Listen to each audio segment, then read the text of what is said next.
Rick, it's almost the end of the show, and still got time for the song for the ladies. I can't wait. Carl won't be here next week. Oh, where's going? Where are you heading, Carl? Going away for Christmas? Tell us. What? It's a secret. What you want? Well, in case your fans try and track you down. What? Are you going taking pictures of planes in Greece? What? Political? Rob your house. Satirical, Steve. Satirical. Where are you going? What are you doing? If I tell you what, if I was caught in a foreign country and the government got said, no, it's okay, they were train spotting or plane spotting, I go, no, I am a spy. Exactly. No, I am a spy. No, it's all right, you were train spotting. I wasn't spying, please. I saw you at the Doctor Who convention as well. No, probably an assassin or something. Yeah. I'm probably an assassin. Carl, where are you going, mate? Tell us, come on, we haven't got time. To say when. What's that here? What? People rob your house. Yeah, we didn't say tell us your address, tell us where you leave the key, and then tell us you're going on holiday. We said where you going on holiday. Barbados. Oh, yeah? Ooh, showing off. Yeah. Boasting. I'll tell you what, Steve, what I'd like to see, and a lot of the listeners right there too, pop round there now, touch him for Christmas. Shall I touch him for Christmas? Touch him any way you like for Christmas. Can I just introduce the song for the ladies before? Well, love him for Christmas, though. Can I just say yes, what but the song as long is? as you love and touch him. We're going to leave you with the excellent Tim Buckley, of course, father of Jeff. I'm just going to be watching, but this love is a track him. that was Look at his little face. Also on that CD that my friend Dave sent me earlier, so if you don't like it, blame him. Yeah. While he's been arrested by the copyright police. And it's called Buzzin' Fly. Let me touch you, Carl. Don't, Steve. Go on. A man for Christmas. I'm not coming back. Kissing a man. Licking. A man for Christmas. Look Get in touch with your feminine side of town. I can put you in touch with your feminine side and my feminine I'm liking side. it. So I can't look, I'm busy. Look, I'm busy. Oh, good. You have a good Christmas? Yeah, you? Yep. Carl? Yeah, it's alright. Lovely. Okay, let's crack on. Good. I went on holiday after Christmas, Yeah. and so did our mutual friend Phil Bowker. Yeah, good man. He was in Lanzarote, and he told me one of the funny. I don't know if I can tell this on the radio. I'll have to say the C word. I'll just go. It's in a sentence, so I just go you see when it comes, and you'll know that he's saying the terrible word. Just didn't want to ruin the anecdote. Anyway, they're walking along one evening in Lanzarote, and there's lots of Brits there apparently, and Phil overhears a sort of married couple arguing. They're having to go home a bit early, and she's saying to him, she went, "For Christ's sake, every time we come out drinking, you always shit yourself." Right? Wow. Always, not once. So he's going, I've told you, he said, it's not the drink, it's the weather. She went, the weather. You'll be blaming the food next, you see. I don't think they should have got married. Wow. Or when did you think the shooting itself started? Must have been after the marriage, because if you're courting, and you go, went out with Derek again, did you last night? Yeah, how was it? The evening was lovely, the meals must be shut himself. Again. That's 5 dates, 5 different heaps of shit. But I think I can change him. I think I can change him, yeah. It must have happened after the marrying. Or you just might think, oh God, always got to that age where I think, look, I'll just empty it when I get home. Yeah. I'm not going to keep going up and going to the toilet, It's the ice that does it. Yeah, Carl is right, I think. It is the ice. What do you mean? People forget, they say, oh, don't drink the water when you're on holiday, and they don't. They drink, they buy Evian and stuff. Oh, I see. They forget about the ice. The ice cubes, you're right, in a bar. Made from tap water. And that can do it, can it? Yeah. But she said every time you're drinking, didn't she? I assume that she wasn't drinking ice then. Yeah. I mean, why is it just happened to him? Let's be honest, everyone that goes on holiday doesn't end up crapping themselves. Yeah, they usually make it to a toilet. He does it every time he drinks, doesn't he? Yeah, well, apparently. Just don't let him carry the baguettes. He's good, isn't he? Oh, Carl comes out with something. He does now and again, High doesn't five, he? Carl. That was sweet, man. Yeah, nice one. What do you, Carl, would you like to be American? No, not at all. Really? Got me nerves. When I was in, Get on my nerves! when Being a whole American. nation there reduced. When I was in Barbados at Christmas, Oh, name dropping. right? Yeah. There's loads of them there, because that's... Was that when you were doing a bit of extra sort of waiting? Because you were sort of, your girlfriend was cleaning rooms, wasn't she? Went there for Christmas, and there's loads of them there, because that's like really close to America. That's like Blackpool is to Manchester type. It's exactly like that. So it's That's the analogy a lot of Americans use. so, Well, I think they call it the tropical platform. but they're going on. That's only all the brochures, I'm sure. Right. Yeah. And serious now, but Yeah, we're going on serious. about the September 11th thing. Yeah. But they call it the Of course, this is American. Of course, Brilliant. the 9/11. The 9/11. That's what they call it. Really? Oh, that's awful. That is, so it's like people who say 24/7. Yeah. Well, I'm working Americans my say ass that. off 24/7. Well, Americans that say that. Yeah. Well, they're allowed though. Oh, Americans are. I'm talking about an English person who might say it. Yeah. Fool. Yeah, no, that's terrible. Yeah. Do that American accent again? Yeah, of course, the 9/11. Where are you from? What? Which part of America is that? That's how they sounded in Barbados. Sure. Sure. But Can you do any other impression? But Carl doesn't. I very much doubt that Carl likes newfangled countries like America. Yeah. He doesn't like London. No, true. So he's not going to Have you been like. to America? Yeah. Did you enjoy it? Went to Florida.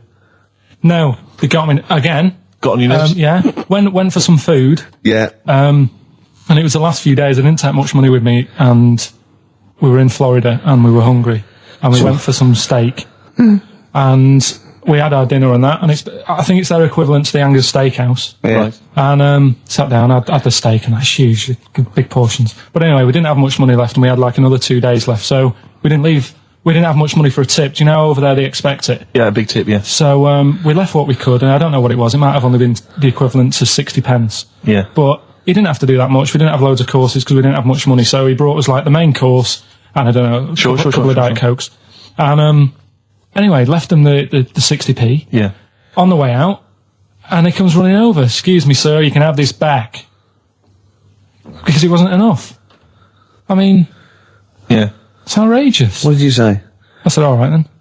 'Cause well, I needed it. I mean, I thought it was nice to leave them something, but obviously it wasn't enough, so he got us a couple of more. Is it good fun with you on holiday? I mean, do you enjoy yourself?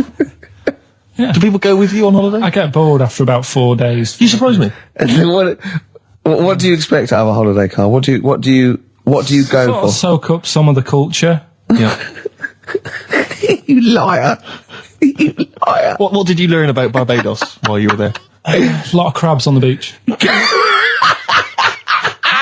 I just imagine him sitting there with his knotted hanky on his head. As weeks go on, I feel like We're learning from each I'm other. learning more now than I did when I was at school. And can I just clarify? Yeah. You weren't raised as an experiment and you escaped from a laboratory. You had regular upbringing in Manchester and that. Yeah, I didn't go to school much because my mum and dad had a caravan. Right. And No need, is there? No need when you've got that sort of fun at home. I used to just go away for weeks. Really? Yeah. Is that true? Yeah, honestly. Where's you used to go? Port Maddock. But And so you didn't go to school much? No, I did, but not as much as everyone else. no. How many holidays were your parents having? Oh, What loads. was their income that they could... No, my dad used to work nights, and he used to travel back, because to Manchester from Wales, it wasn't that far. And he used Manchester to Wales? He used to do 4 on and 4 off, so me and my mum were like loving it. But what Port Meredith? Port Maddock. Port Just Maddock, down the road from Port Merion, where they filmed The Prisoner. right? Oh, so that's cleared up for me. Yeah, Location-wise. so what did you do then? You were in this little 2-berth caravan on the back of a Cortina estate. Right. Well, what was it? What was the car? I want the. What was Granada, full Granada. it? Ford Granada. What we talking? 1980. Yeah, 82, 83, 80, right? 84, 85. Okay. Oh, jeez. And you in the car down there, down there, park up. Yeah. What was it? What was Port Meredith? Port Maddock. Port Maddock. Remember Ruth? It's just, Oh, yeah. it's just a holiday camp. Yeah. And had an arcade and a beach. I was loving it. Yeah. But, so of the 52 weeks of the year, let's assume, I don't know how many weeks you take off normally for holidays anyway. Let's just say, I don't know, you go to school 45 weeks of the year maybe?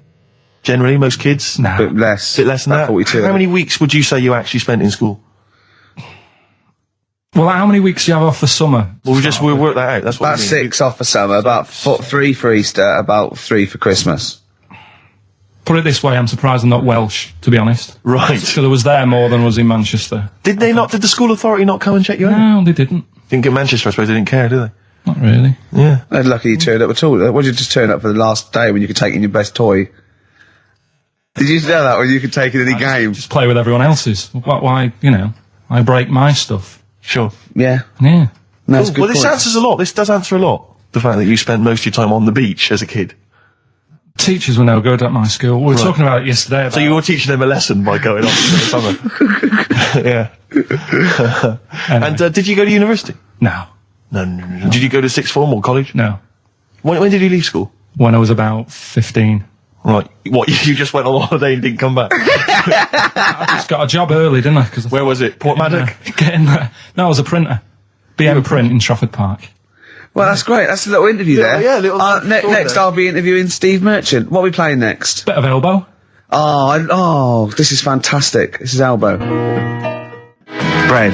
Make it with you. Great track, isn't it? It is a good track. You can't argue with that. I think Bread defy slightly my test, don't they? The ladies and gentlemen, please welcome to the stage. Because Bread is a pretty awful name, and yet obviously they were very successful. Oh, they were pretty big. I think they. You're not confusing it with the sitcom. I'm afraid I often do. I always associate the two, and that's never a good thing. Yeah. Game's getting hard because someone's dealing you a losing card. Was that recorded by Bread? I think so. The cast of, I think so. Yeah. Right. Win it. So the game's going. Yeah. Something like that. Yeah. Bread. Bread. Look at his face lighting up. Did you like Bread? You tell him an Aesop fable, he's not interested. You sing the theme to Bread. Yeah, little manx like the scally sort of scouse sort of ways. Manx don't like the Scousers. Why not? Why can't they live together? Why can't they all live together? I tried, and then when I went to where's that place they have flies the size of you can't get them in a matchbox. Well, most newsagents don't put flies in matchboxes. What do you mean you can't get in a matchbox? You mean buy them at a tobacconist? No, I remember being there and thinking, God, the flies are big here. What? I can't remember, but anyway, there was a Scouse bloke there. What, a country? Or Yeah, abroad.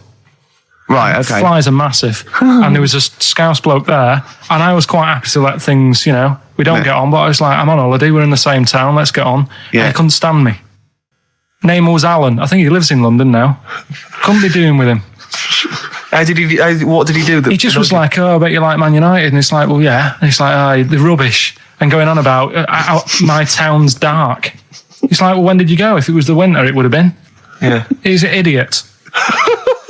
I'm glad you got off your chest. I've never seen Carl like this. He was annoyed there. I tell you, Alan, if you're listening, you really wild Carl. You do not want to get on the wrong side of Pilkington. Anyway, that's pretty much it, isn't it, for this week? That's a lot. It is indeed. What's your song? Song for the ladies this week, taking on from your Bread, really. Same kind of low, acoustics kind of sound. It's Kings of Convenience, Toxic Girl, beautiful track. Just got time for this. Bye-bye. See you later. See you next time. Yeah. My favourite suede track of all time there. Well, we're that's nearly it, Carl.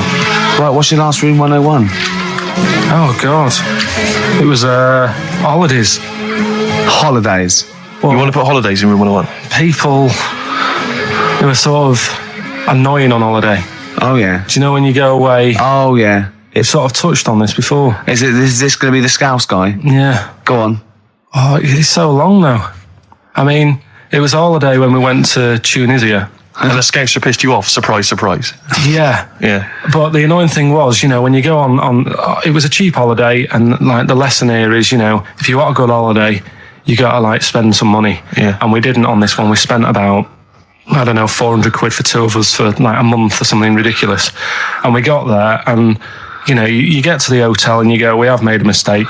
It's a ropey hotel. You can tell the blinds and stuff as you walk in, they're all dirty and stuff. And you think, well, let's make the most of it. Let's not get down about it. It's a holiday. It's for a rest.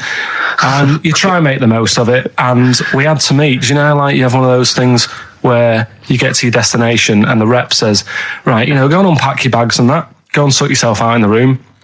And tomorrow morning we'll meet up at 10 o'clock and I'll go through, the best sort of place to go for camel rides and, the best deals I can get you. That sort of thing. Can anyone here walk like an Egyptian?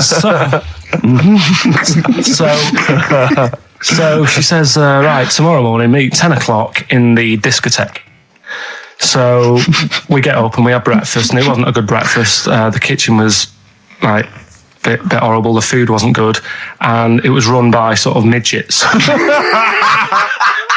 What do you mean it was run? Not there's anything wrong with that. There was little fellas running around, and the annoying thing was one of them sort of started to fancy my girlfriend. How did he manifest his affection? No, you're not saying there's anything wrong with midgets, though, are you? Just saying it was strange. There was but even midgets shouldn't be cutting in on Karl Pilkington's territory. I know. But it's also that thing of, they've got little fingers, and And it's sort of God, I'm ruined- so sorry. No, I'm not. It is a bit of a phobia of mine. Okay. Do you know what I mean? They are nice people and that. Sure. Oh, God. But the annoying thing is... So what was he doing then? How did he... I don't understand how he was chatting up your girlfriend. Was he crawling under the table so you couldn't see? He just kept... Whispering to her from underneath there. Stop it. Just sort of, you know- Wait, I don't want to get a complaint on our last show. There's not many midgets What's listening. going to happen? Can we just finish this and start up again in a couple of months? Oh, yeah. So if you want to know more about the midget theme restaurant, then we'll talk you in 3 months. Yeah. It's just... It's just... No, that's fair enough, actually. Oh, You're yeah, absolutely no, right, sorry Carl. about That's your this. producer's head Listen, on. we'll see you in about a really... it's been a pleasure, truly, and thank you for everyone that wrote I've got you letters. Have you really? Yeah, I've got you both a present, right? Oh. I got Ricky, do you know, like, we've done Fables and Yeah. stuff, right? Yeah. This is like Mr. Ben. Oh. This is brilliant. Yeah. Right, and it's like little fables that Mr. Ben goes on. Oh, fantastic. So I want you to learn something from that for when you come back. Okay, brilliant. That's lovely, I'll tell you one Carl. of the stories I read this morning. It's brilliant. In fact, when you've done with it, Yeah. give it me. Yeah. Because I haven't finished reading that. Okay, thank you, Carl. And for Steve, a little shut up lines. A little book of chat-up lines. That's fantastic. great, Carl. Well, we'll see you in 3 months. But carry on emailing Carl. Cherish Karl Pilkington. He sits in a little room by himself, so keep him in touch. And we'll see you in August. We're going to leave you with something that we all love. This is There Is a Light That Never Goes Out by the Smiths. Very apt, I think. Goodbye. See you later. Yeah, but anyway, he'll be back shortly, I'm sure. He phoned me. His dad's ill. His dad's in hospital, so Carl went back to sort of look after his mum. And he was so sweet. He said, "I'm back here just driving my mum around." And he said so unbegrudgingly. He just went, "It's like old times." And I said, sorry to hear that." And he went, "That's all right, yeah." I think he's going to be fine. And I said, "How was your holiday?" He went, "Yeah, it was good, except it was a nudist beach, so didn't tell me." I went, Of course it was. I went, what do you mean? He went, "Well, sitting on the... I don't know why they have to do it. I don't know why they have to do it. Why do they have to do it?" He went, "Suzanne said they think there's nothing wrong with it, like being a transvestite." Right? I went, "I love the fact that your girlfriend has to tell you what's wrong and right in the world." And he went, "Well, we're walking along the beach, fella coming towards us with knob out." I went, "Oh, what's going on here?" Right? And he said, and because it wasn't all nude, he's walking round, he's stark naked, and he wants the freedom of that, but he's got a big rucksack on his back with his clothes on, just to get changed. He went, "So what's the point in that?" Right? And I went, "He should just carried a book." He went, "What, and covered it up?" When he went, "Oh yeah, good idea." See? He went, "But I wasn't happy." He says, and that was the first day, so we didn't go there again. I can just imagine his little face. Yeah, just going, "All right, Gobsmacked. That's out, Yeah. that's out. What's that doing out? Why has he got his out?" I imagine Carl sort of dressed in a suit, in a sort of safari suit, done right up with a cravat. I'm not undressing. I don't want people seeing the flesh. That's for you, love, and no one else. But I love the fact that as this girl goes, "Carl, they don't think there's anything wrong with it. They're just happy that way." and he in his own mind just goes, "Like being a transvestite." He knows there's nothing wrong with that. I'm always a little bit suspect about people who like walking around nude. I all think the you meant time. transvestite. No, nudists. What? Hold on. Can you Well, if you wanna get me be a started on naked transvestite? What are you then? Yeah, I suppose you're a... When Eddie Izzard's naked, is he a naked transvestite? That's an 'Cause the interesting clue is- metaphysical question. Yeah. Yeah. On XFM 104.9. If you know the answer to that metaphysical question, or indeed any of the famous ones, if a tree falls in a forest and no one hears it, has it fallen over? Any of those. That's brilliant. Yeah, if you leave the room, Rick, what's the does sound? it get quieter? Yeah, what's the sound of one leg hopping? Exactly. What we got there, Claire? Do you want some music or Yeah, I'd love to hear a it. bit What you more got? chat? Yeah. I've got the vines actually. Oh, All play right. it, play it, play it. Nice. Strokes. Someday. I'm already annoyed. I've been I'm in here a bad 3 mood. minutes and I'm already annoyed. Yeah. I'll bring back Claire, I'll tell you. No, it's not his fault. It It's the whole is. place. The library's shite. I tried to get. Oh God! I had to go to Capital Library. Chill. Fancy that. I had to go to Capital Library to get a couple of records I wanted. Right? Place is falling apart. The email's not working. It's so shoddy. He's had 2 weeks off on holiday. I mean, they might as well bulldoze this, honestly, because for all the, It is ludicrous. and we get paid peanuts. You get paid, do you? Oh, and it really annoys me to have to fight. Oh, anyway. Anyway, just calm down. 104.9, I'm Ricky Gervais with me, Steve Merchant and Karl Pilkington. Karl, you're back. All right. How was it? What, the holiday? Yeah. Well, it wasn't all fun, was it? Because my dad was in hospital. Oh, but he wasn't during the holiday. Not during the holiday, though, was he? You came back from holiday and then found that out, didn't you? Yeah, but it happened when I was on holiday. Did you know that, though, when you're on holiday? No, because I didn't take my phone with me. Well, that's the our weird question. thing is, Yeah. I got a feeling when I was sat there, because it normally happens. It wasn't a nudist speech, was it? When I first went When away, you saw that old fella with his packet out. when I went to Ibiza, right, I had a feeling, and I called home. My dad had punctured a lung. When And you this say you had time- a feeling, what do you mean a feeling? Just like, I should call home. There's something not right. But this That's a time, very I thought, specific feeling. How did that manifest itself? How did you get that? What kind of feeling? Is that tingling thing? I'm getting a bit of a lung feeling. Yeah, A bit of a dad lung feeling. That feels like a punctured lung. Hold on. anyway. But anyway, the holiday was good. We talked about it last week. Well, now, but- let's probe Karl about his holiday, because Okay. that's the sort of thing that audiences will stay tuned for, Rick, I'm pretty certain. Yeah, sure. Find out about You know daily more things. about this radio business than me. You know, That's true you've enough. hooked them already. Indeed, yeah. But also, yeah. I'm thinking we've got nothing. Ever now. we may as well save that. No, I resent it. I used to put a lot of work in, but no, I think of the money, which is, for me, pretty shoddy. Well, You know yeah, what I mean, I don't usually you get make out an of bed awful for lot of that. cash. Well, exactly, yeah. And, the whole thing is, the whole setup. It was raining today. I thought, I should have a cabin. And then the sun came out, so I walked in again. Ah, dear. How are you? But I'll tell you what, I got a bit criticised last week as well that I only played ballads and same songs, so I'm going to rock out this week. Oh, I've lovely. been down to the Capitol Library Right. to get some good tunes. And what about a little bit of AC/DC? Oh. It took me all night long. Let's hear it. Well, that's cheered me up. In a better mood now? Yeah. Good. That's great. Should we rock out today? Yeah, well, Bit of yeah. Led Zeppelin, maybe Stones. Brilliant, yeah. Some other classics. and everything. Yeah. When are we going to talk about Karl? Have we run out of stuff already? Okay, already. let's go. Okay, now, yeah. So where did you go, Karl? What was the story? it was my birthday, right? Went home after working with you a couple of Saturdays ago, right? Girlfriend was like, open your card. And I said, no, it's my birthday on Monday, I'll open it then. You obey by the rules, certainly on birthdays. Birthday rule. Well, there's no point. Well, exactly. Chaos leads that way. Yeah, right, so, Not an anarchist, never has been. so anyway, she was kept going on, it was doing me head in, so I said, alright, I'll open it. Yeah. So I opened it, ticket fell out, surprise holiday to one of the Canary Islands.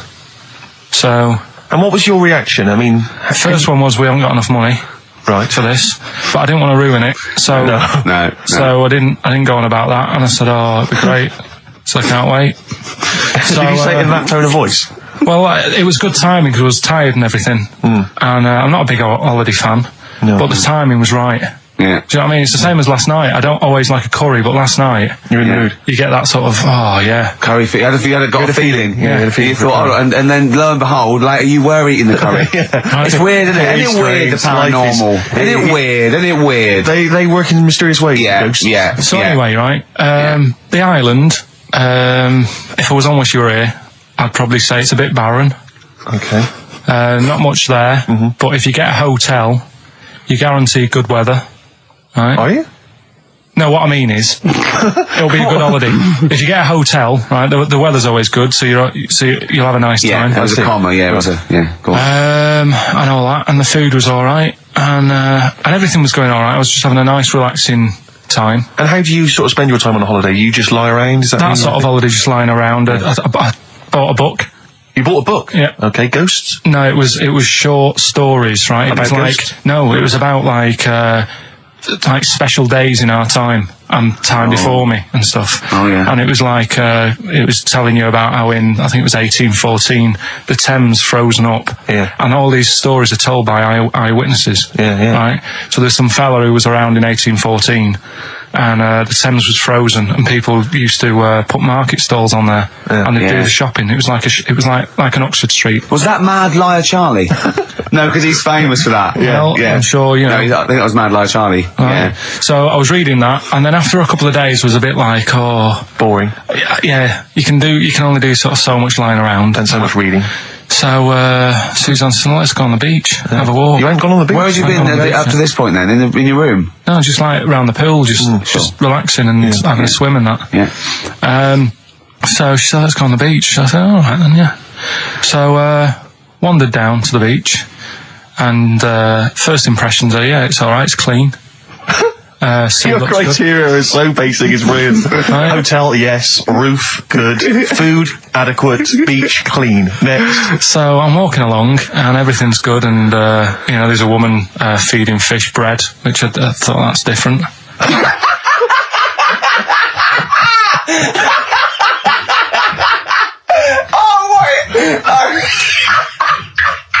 I love that. He likes originality. He loves a bit of originality. He was feeding fish bread. This woman was there, like up to her knees in water. Yeah. And she was stood Was there. that a sea? Chucking, yeah. All right, good. Chucking this bread, and I thought, what's she doing? And I stood there and watched for a minute, and there was little fish coming up, having the bread. I thought, So we carried on walking, and everything's going well, and then this fella comes towards me. Everything's going well.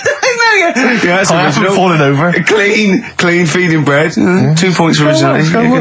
Fella comes walking towards me. Oi, oi. He's only got no pants on. Oh. So I said, Suzanne, what's going on? Why did he turn to her? Like she knows more So than him. she said, oh yeah, it's she said, yeah, it's a nudity. Is this going to be a long story? Could you pour that coffee? Can you give me that coffee over? Sorry, this is really bad. Yeah, because he's pouring. Thank you. Just amuse yourselves while we sort the coffee. Thank you very much. Dave, do you want I'll have a cup of coffee, Carl. Thanks, yeah, cheers. Cold. Right, good. Okay. So Great. Thank you. So she said, yeah, it's a nudist beach. So I said, well, why? What? I said, we're all mixed. It's all mixed up. Normally on a nudist beach, it's a nudist beach, and you don't go wandering on there when you get clothes on and that. So it annoyed me a bit, because there wasn't any signs. So this fella's getting closer. Well, the knob out was a sign. Yeah. Right, so he's getting closer. And he walked past me. It was an old fella. And he walked past and he had a hat on and a little pipe. And a big rucksack on his back. Right, so he got me thinking. Not strictly naked. I'm walking along and I'm thinking, right, why do people want to do this? So straight away, I wasn't on holiday anymore, because most of the time when I'm on holiday, I don't think about anything. Right? Your mind's a blank. I just switch off. Right? But all of a sudden, this has got in my head now, and I turn around to look at him, and Check out his eyes. and this bag, right? I swear, it was massive, right? What? You had a massive bag? The bag, His rucksack? his rucksack. Oh, right, okay. When he said there was an old couple coming towards me, I said, what was lower, the bloke's bollocks or the woman's tits? And he said, well, that was another point. She might as well have worn knickers. Because that's what he said to me. So you saw the bag? So it annoyed me, yeah, because the whole idea in it, this is what I think, I mean, I might be wrong, right? Might be wrong. Chances You never have been. You never have been before. Being nudist, right? What's it all about? I'll tell you, on that point, Carl, let's play a tune, let's come back and we'll discuss. What are we going to play? We'll discuss that very issue. We've got some ideas. We did chat about this last week, Carl, in your absence. Alright, well, we'll play the choral. Okay. It's a good one, this. Yeah. Coral, Dreaming of You, on XFM 104.9. I'm Ricky Gervais, with me Steve Merchant and Karl Pilkington. If you just joined us, Carl is walking down the beach, Yeah. and a man has just passed him with his knob out. Yeah, his testicles out and his huge bag, apparently. Right. Now, we'll sum this up, quick, because we did talk about it last week. You did call me and tell me some of these things, and we sort of mentioned it last week, but you just want to say just give us your thoughts on nudity. Well, what I don't understand is, right, nudity, I thought it was all about, sort of being free. Yeah. Natural, letting the breeze, blow around you and that.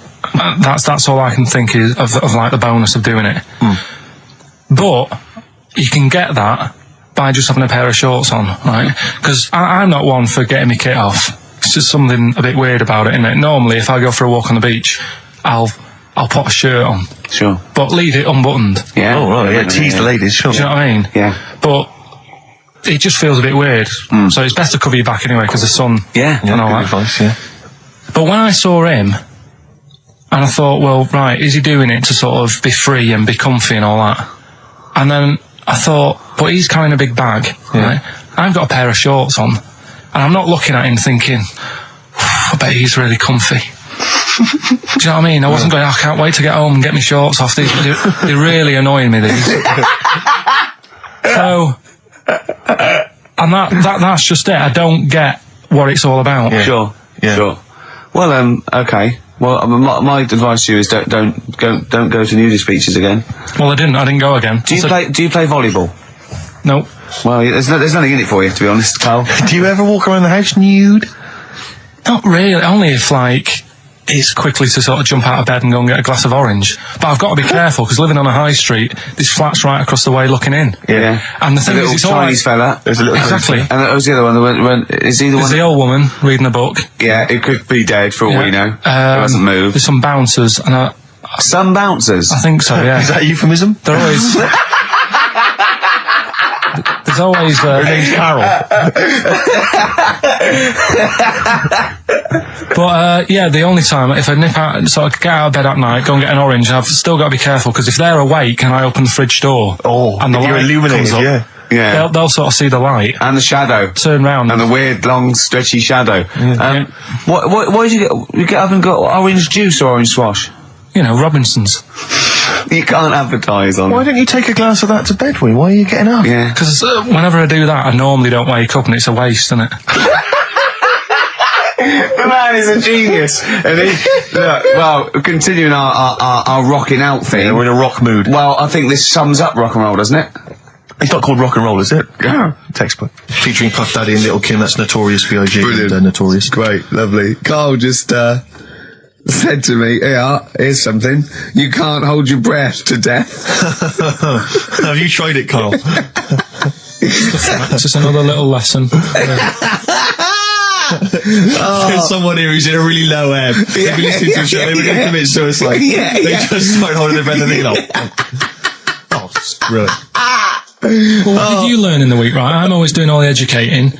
I asked you were talking about watching a programme about jellyfish. Yeah. And I said, well, that'll be interesting. I'll try and find some stuff out, but I couldn't find anything that I didn't already know about them. It must be difficult for you to find anything you don't already know. So what did you learn about jellyfish? I agreed with you by the end of it that they should be wiped off the face of the earth because they're balls of water in membrane, right, that go around stinging people to death. Let's lose them, Carl. Let's lose the jellyfish. Yeah? That's what I think. Because I was stung by one. You know? You got stung by one? Yeah, I was on holiday and got stung by one. Yeah. And I don't understand. No, I you're don't understand not. I'm not a fan of them. So that's that. Good. Well, that's sorted out the jellyfish conundrum. We've solved that particular worry. What are they again? Is the tip included? Yeah, go on that one. Right. In Turkey, Nice. it's not, actually. That's where I went, and there was them little fellas after Suzanne in the kitchen. What? What do you mean? We went to Turkey. You went to Turkey and there were some little fellas. Well, they had quite a few sort of midgets working in the kitchen. Why? Is it a theme? No, Was it a theme holiday? I don't know. We might get them cheaper or something. Was it? So they You were get them working. cheaper? They were working in the kitchen, and one of them fancied Suzanne and kept sort of eyeing her up, and she was winding me up, saying, "Oh, Not iron up and down, just eyeing her up. fancy." Anyway, no. So What anyway, was she doing in the kitchen? no, it's like a pick what you want to eat type buffet, but you have people clearing the tables and that ready for you to come along. Are they low tables? And you know, he was just keeping an eye on her. What did he say though? Was How he? did he What make was it he? Was he? clear? It was Turkish, so I don't know what he was saying. But he was. He was. A little fella, yeah, Did he talk What do you to her? mean a little fella? What do you mean little fella? sort of dwarf-like. What do you mean dwarf like? He had magic powers or he was 4 foot? No, What do you mean, A Carl? little bloke, just like a normal bloke, but small. If you stood him in the desert, you wouldn't know. But he'd be hot nothing and around there's... Right, Carl. You should watch out for the monkeys. Yeah, underground. There's underground monkeys Look, in look, Texas. you can't just say there was a little midget fella who was eyeing up my girlfriend and then leave it. What do you mean? What was happening? This is a story to us. This is much more interesting to us than... And she was deaf, right? And she hit her head. That's much more I don't interesting. understand how it manifested itself. Did he come over and say something? No, do you know when it's like girls know, don't they? When someone fancies them. What do you mean there was lots of them as well? Do they? That's worth knowing. Listen, right, come on, right. So you went to this holiday, yeah? Yeah, well, and you went into the dining room or something? Yeah, downstairs. And you looked You over thought, the this is kitchen. odd, there's no one serving. Yeah, and they go, Wait a minute. hold on, you looked down and there was a little waiter. There was loads of them running around busy. Why, though? Why did Because they it get was summer. What do you mean? Because it was Loads of them. summer. They had more of them They on. come out in summer. They come out in summer. What do you mean they had more? What do you mean? Because it's busy, isn't it? Well, no, but they hibernate in the Why winter. were they all midgets? I don't know, maybe it doesn't heat stunt your growth or something. No! Well, they just happened to, maybe it was a thing that they did for tourists or something, I don't know. I just got on with my meal, it was a holiday, do you know what I mean? God. Right, So it's a midget surfing. I'm not going to ask any questions. Right, okay, yeah. So they're all little fellas running around, and this one always was like, you know, oh, do you want a new serviette? You know what I mean? Going out of his way to sort of... for turning on the charm. Yeah, he was going out of his way, the others weren't. Right. I think what was happening is he'd been working with Santa all sort of winter. Yeah. This is sort of little summer break. This one He was hadn't your seen a girl. waiter, and so he was being polite to you. Maybe. But what did Suzanne say then? Well, she was using it to wind me up. What was she saying? Oh, he's... Oh, just like, you know, look he may be small, but he's well, built like a... Yeah, he's all man. so Were you jealous of a midget then? You were jealous of it him? is a bit annoying, isn't it? Why? It wouldn't bother me as much now, because I've been with her for ages. Right. But at the time, that might have been one of our first holidays, and it's like, you don't know, want to be what's going on? I paid for this holiday. And then you get off with a midget? Yeah. Oh. So anyway, But it doesn't matter because you got chatted up by a bearded lady. So. yeah. tell you what, no, that's got nothing to do with that. What were you going to say? What were you going to I say? was going to say the hotel was half board, and maybe. Oh, right. I thought you were going to say it's just one of her shortcomings. So listen, right? Play a record. Right. Badly drawn boy, born again. Right, just get this educating Ricky out of the way. So, Turkey, yeah. So what is this again? This is educating Ricky, is the tip included. Right. Apparently a fellow was on holiday in Turkey. Just having a normal holiday, weather's good, you know, he's having a good time. And Waiters are all normal height. Yeah. He's having his meal. He hears a load of screaming going on in the kitchen. Hold on. Has his girlfriend wandered in there? And they do, With a step ladder. the circumcised people in the kitchen, and apparently... What are you talking about? Whoa. Slow down. We were Sorry, sidetracked there for a minute. what are We you were talking listening. about? I'm excited about two things at once here. One, they circumcised people in the kitchen. Two, I guessed it was someone losing the end of their knob. He did, yeah. I started thinking like Karl Pilkington. Extraordinary. That is amazing. Apparently it was going on. It wasn't just a one-off either. Well, when I say a one-off, I mean they did it more than once. Yeah. Right. And there was it was there for a week, and apparently the first night it was quiet, and then the rest of the week, every day it'd be like having his breakfast, or even his lunch, or even his tea. Yeah. Right? He'd be doing it all day. Oh. You'd be hearing Lunch and screams. breakfast, fair enough, really. Yeah, Circumcision at tea time. Don't do that. And apparently it's a tradition over there. You can't even make a complaint about it. It's like, well, you should have found out before you come over See, it. I can't believe this is Sorry, true. I'm a little bit I can't lost. believe this is He was true. in a restaurant, in a hotel, and there were people having circumcisions in the kitchen. Yeah. Is that right? I'm even worried that we're bordering on the racist here, suggesting that is tradition, that Turkish people cut the end of their cocks off in the kitchen Yeah. at meal times. I think you're wrong, Carl. This just sounds ludicrous, Carl. No, I don't think it happens everywhere. Right. I think this Just in this Oh, particular this at this restaurant. hotel. certain places, Certain hotels. certain hotels. What, is it like 2-star? Yeah. Why did he go to the Foreskin Inn? It was his own fault, wasn't it? That's Sorry, that's it, is it? Have they closed? Sorry, no, wait. That's the story. You educated me, right? Once a fella saw some Turkish people cutting the tip of their knob off in the kitchen. Thanks very much. Thanks very much, Carl. Got any more? Well, there's things you can learn from it. Either don't go to Turkey, No! don't have calamari when you're over there.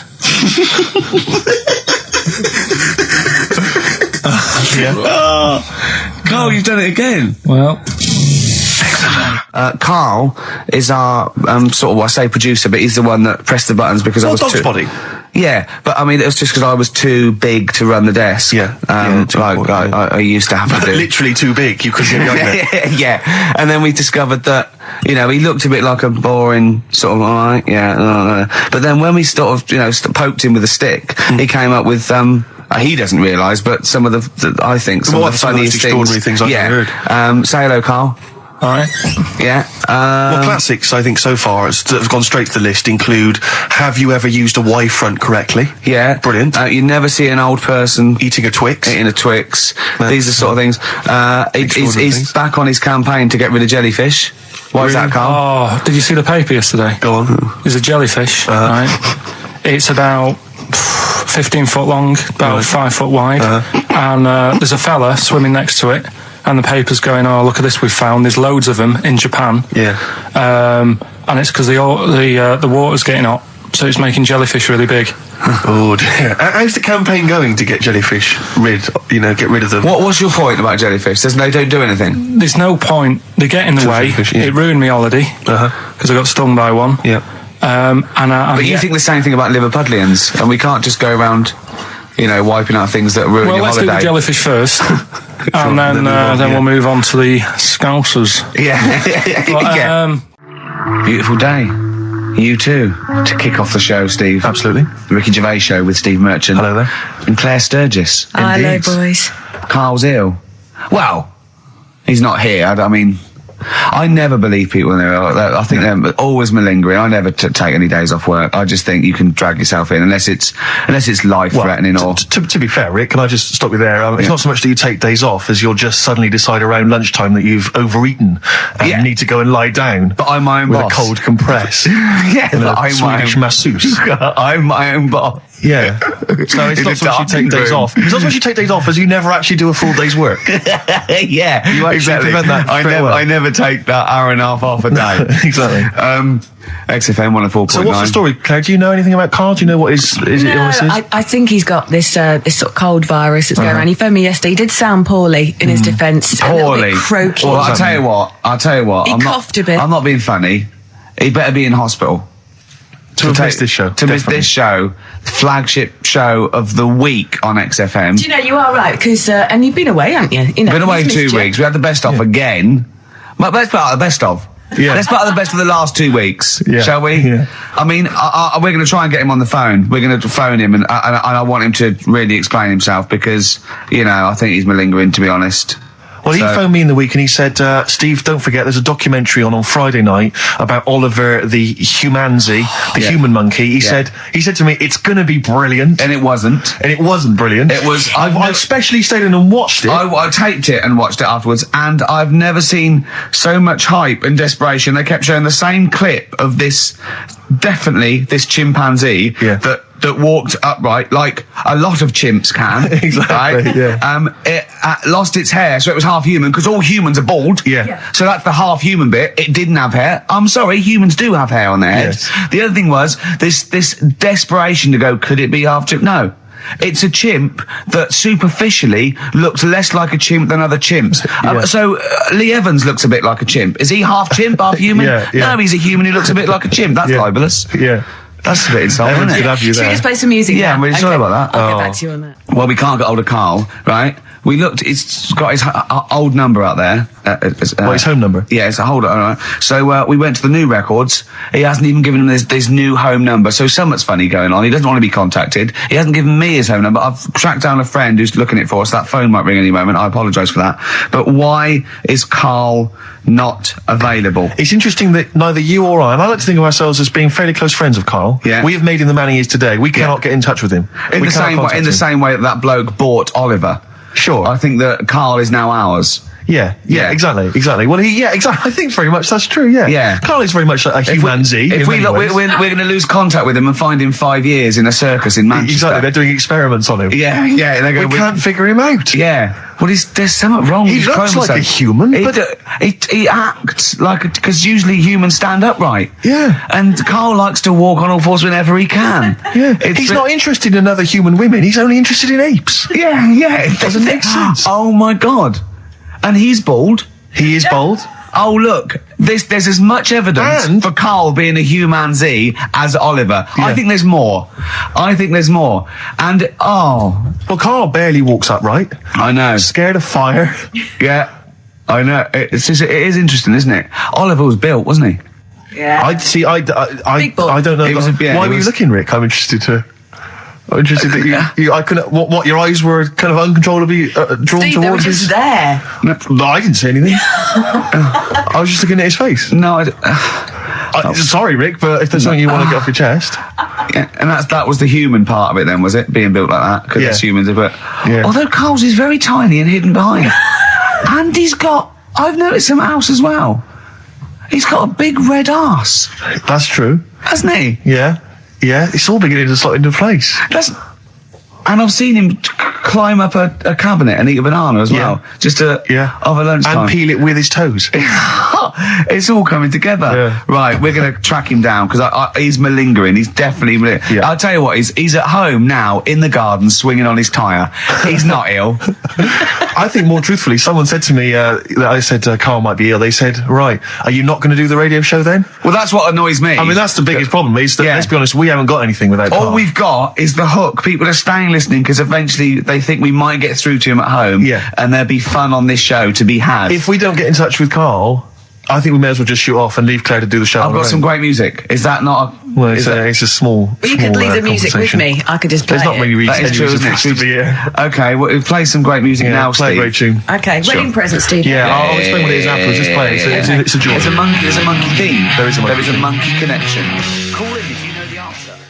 Another classic there from Oasis, Supersonic on XFM 104.9. Ricky Gervais, Steve Merchant, Claire Sturgis standing in for Carl. But where is Carl? Where is Carl? So we've failed to get in touch with him at home. Well, look, he doesn't want to be contacted. He's turned up every phone off. He hasn't given the XFM his new home phone number. He doesn't want to be contacted. I can't believe he's not listening, to be honest. So you think he's listening now? Yeah, he listened in Manchester.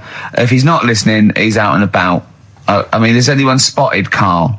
What's your message to him, Rick, if he's listening? Call up. Anything else more sort of... Call up or you're fired. Okay.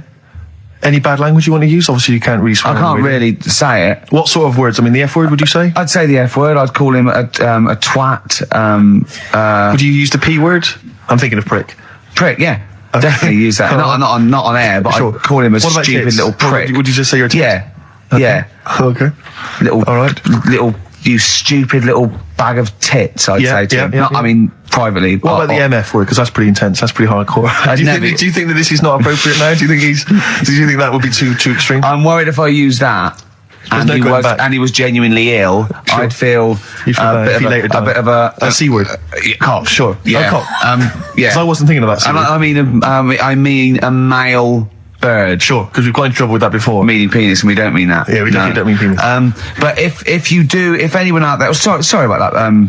There was a discussion about bad language. We weren't actually using it. But if any of you out there do see the little twat, get him to call XFM immediately. Yeah, and likewise, if you're listening, Carl, you cheeky MF, well, you sexy MF, as Prince once said, then give us a ring, because we'd love to talk to you. We just want to find out how you are. Just call in, and we know you're listening. Little Amy Man, Red Vines. Brilliant. Lovely track. On XFM 104.9, Ricky Gervais, Steve Merchant, Claire Sturgis, in for Karl Pilkington, little... He hasn't called. He may be really ill. I'm feeling a bit guilty. How ill is he, though? I mean, do you know what I mean? How ill have you got to be to not be able to make a phone call? Honestly, Juan on XFM 104.9. Right, I just called Carl again. I've been calling him all the time, trying to get through to him, right? He's changed his message, so he is listening, and I've got proof. So can you just call the number, Claire? Yeah. Right, call this number. Now listen to this. This is really annoying. We should tell you now that this is not an amusing sketch or setup. No. What's happening there, Claire? Not quite happening for you? No, it's all right.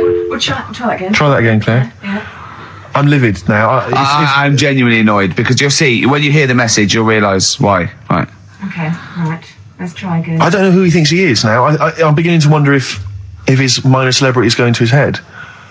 All this nice write-up in Heat magazine. Yeah. It's changed him. Richard Anderson, incidentally, has emailed in. Go on. Dickers Anderson. It's not happening, is it, there? Is it? Why not? Because I'm a bit stupid. I can't work it out, can I? Can't figure it out. How would you call someone normally? Well, normally I just pick up the phone and dial it. Sure. No, I don't mean... I mean... But it's like I have a problem getting it through the desk. I tell you what, can I play an ad break and practice? I'll pretend this didn't happen and then come back in a weird way, it's like having Carl. It's like having Carl. Play the ads. I'll get back to you. Bit of Snoop. Never. And when did a bit of Snoop ever hurt anyone, Steve? Absolutely. Never, right. I don't think. Okay. Carl's away. He pulled the wool over Claire's eyes. There's a few people out there that believed he was ill. I knew he wasn't. In fact, at one point I thought, maybe he is ill. His message on his answer machine has changed in the last 5 minutes, and listen to it, and this is evidence that he's not ill, right? Okay, here we go then. Yeah. Who don't read out?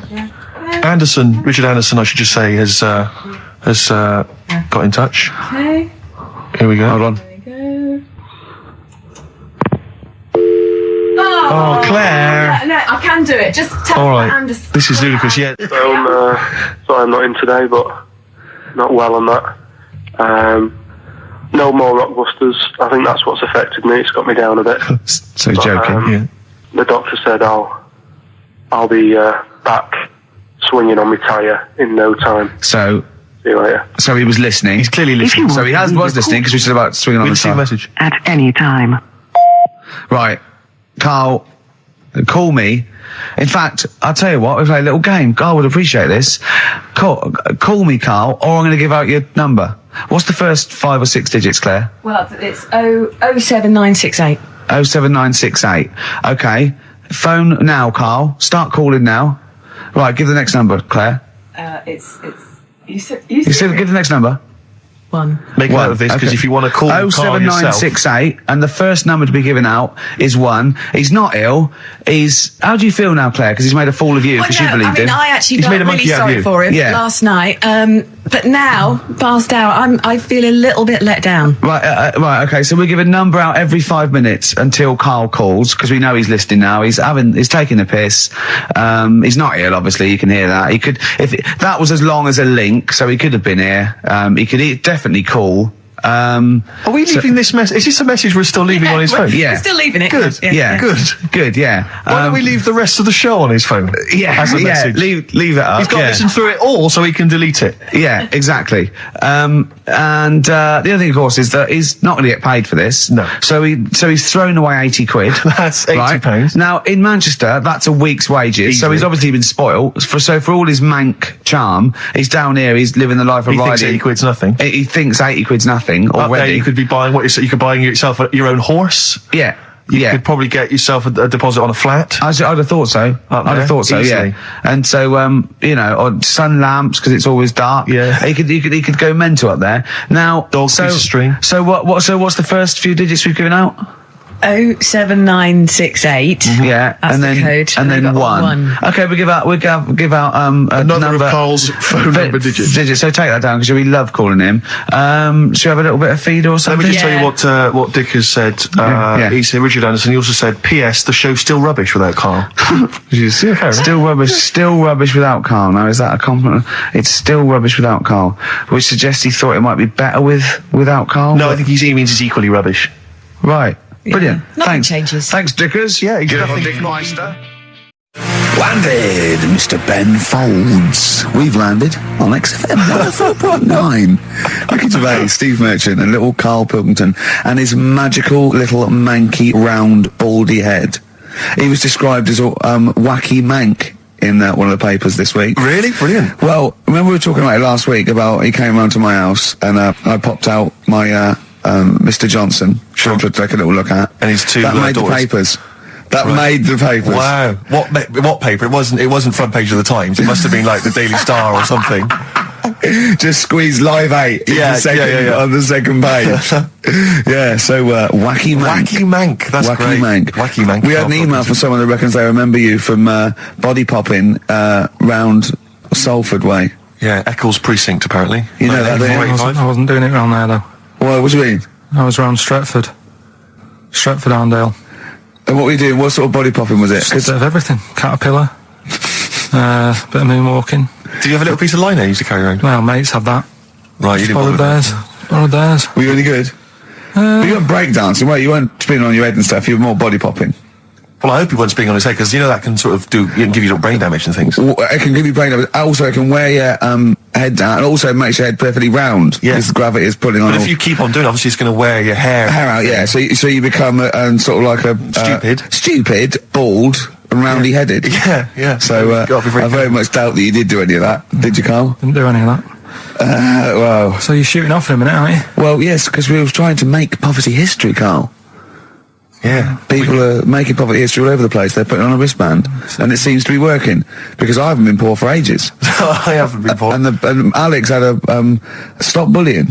Alex was wearing a stop bullying wristband, and as he himself said, he seems to have sorted that out. You haven't been bullied for I haven't ages. been bullied for years. So wristbands work. I saw one in a shop window the other day which said, stop child abuse.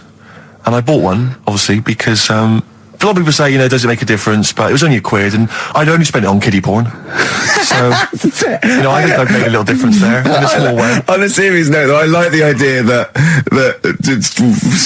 child abuse. If you're a paedophile and you're walking along the street in your Mac, right? You got a puppy in one hand, a bag of sweets in the other, and you see this wristband, and you go, "Oh, stop it."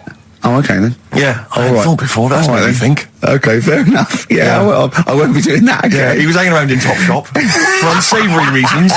You saw them in there for only £1. Carl, we haven't got long, have we? We've got an hour and a half because we've got to shoot off. I've got to shoot off down to Live 8 and introduce Rem. So we got a lot to pack in. We got the Rockbusters, and then we give away. I just saw those. I'll finish the sentence in a minute. I look forward to it. I'm getting excited. Yeah. I'm getting excited. So we got so much to pack in. Yeah. I haven't got time to finish all my. So listen, right?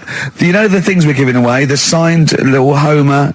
The Nigel Tufnell thing and the Flanimals, right? It looks brilliant. They've done a brilliant job, the people here at XFM. So take back all you were saying about them, Carl. And also we should say as well, you've still got a chance to win that, because if you get today's Rockbusters, you go straight into the hat for the big draw, so you've still got a chance to win all those top prizes. Play a record. Bit of Monkeys. Yeah. Monkeys. Pleasant Valley Sunday. Alright, do you like that, Carl? It's alright, yeah. What's it about? Well, if you heard, it was a sort of description of, typical Suburbia, isn't it? Here in status symbol land. It's a sly dig. When the monkeys get a bee in their bonnet about something, you better not. You do not want to be on the receiving end of that. Yeah. We've got a good song with a story later. Go on, what have we got? Don't want to tell you yet.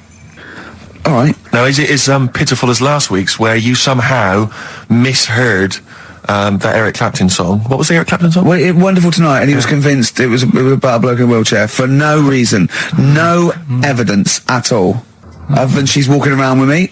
Yeah. Well, yeah, walking around with me. No. I walk into a room and everyone's head turns to look at her, which you didn't seem to Helps him to bed. Is he's drunk? He's had a few. Never mind. Yeah, well, you're totally wrong. Big day, Carl, though, isn't it? Because there's lots going on, and I know Carl's it's very, very important for him that he champions Live 8. I don't know what's going on. I don't know what. I am sick of it, to be honest. Sick of what? Just sick of reading about it. Sick of this Live 8 thing. Sick of it all. Brilliant. Fed up with it.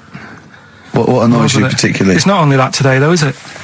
On the way in today, right, saw a gay fella on a bike. Weird? On a bike, rushing. What time did the gay march start? What time did they have to be? Why are you looking at me? I don't know. No, but he was rushing, left it late, so he'd had a late night again. So my point's right about him. What was your point about, just to people who've just tuned in? Well, the fact that they go out late, so they sort of have a nice night out from about 11:30. They're riding in the jeans at like 10:30. In their jeans. They're leather trousers. But anyway, right, so they're cutting the back out of their leather trousers about 10:30 at night. I'm on the way in, right, and I see one stressed out, rushing, right, on a racer, wearing high heels. Oh, I love you. He's 50's dad, isn't he? He's angry. He's just angry. If you're a gay fella and you're proud to be gay, but you also want to make poverty history, you don't know what to do today, do you? You're all racing all over the place. Must be murder. It seems a bit unfortunate that they've put them on the same day. Yeah. Well, you can get little leather studded wristbands that say "Make Poverty History." Yeah. So you can join in on both You can parts. kill two birds with one stone. Yeah. But why is Live 8 stressing you out?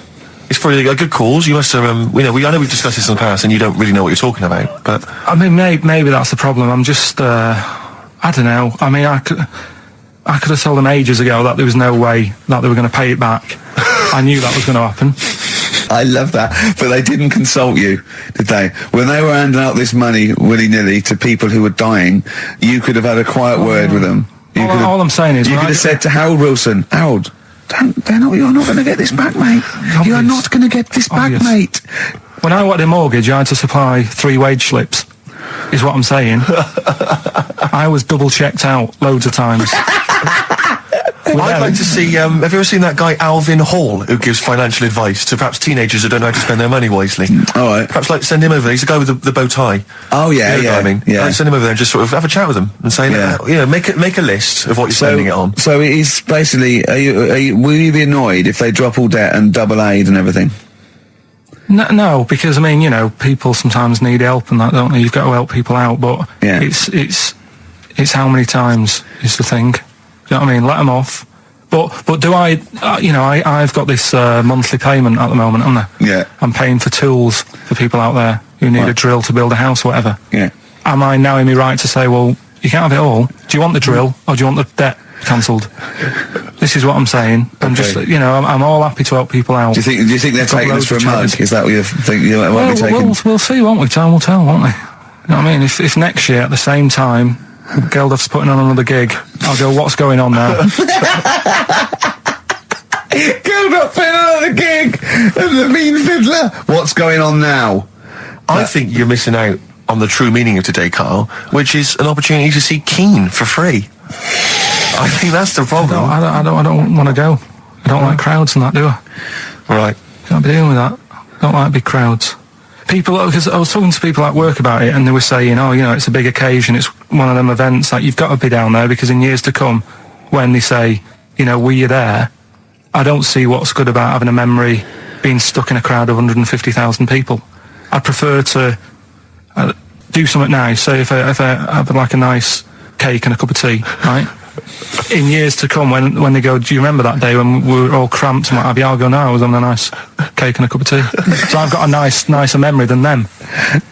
So I believe in doing something nice on a big occasion. Do you know what I mean? On a special day. Do something nice, remember that? The thing is, you have got a nicer memory than them, because when you look back and say what you're doing 20 years ago, your memory will tell you were actually having a cup of tea and a cake, but with a chimpanzee that could talk English.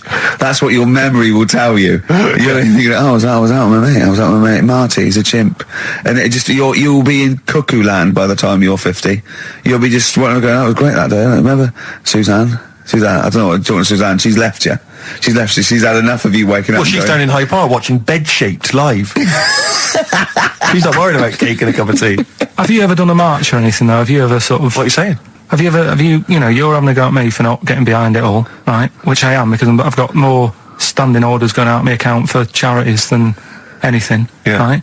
But have you ever got behind a problem? No. I don't think I have, to be fair, no.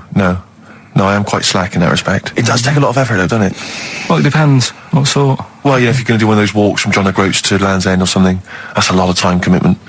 There's one, I tell you what, there is one that looks alright. On Portland Place, just off Oxford Street, there's always just a little Chinese fella sat on the pavement, right? Oh, I've seen him, yeah.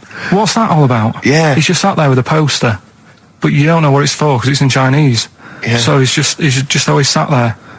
But that's for me, that's the sort of march I want, where and he's only there when it's sunny. If it's raining, they don't bother.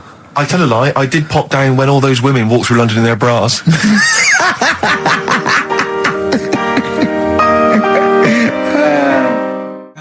Embrace and Gravity on XFM 104.9.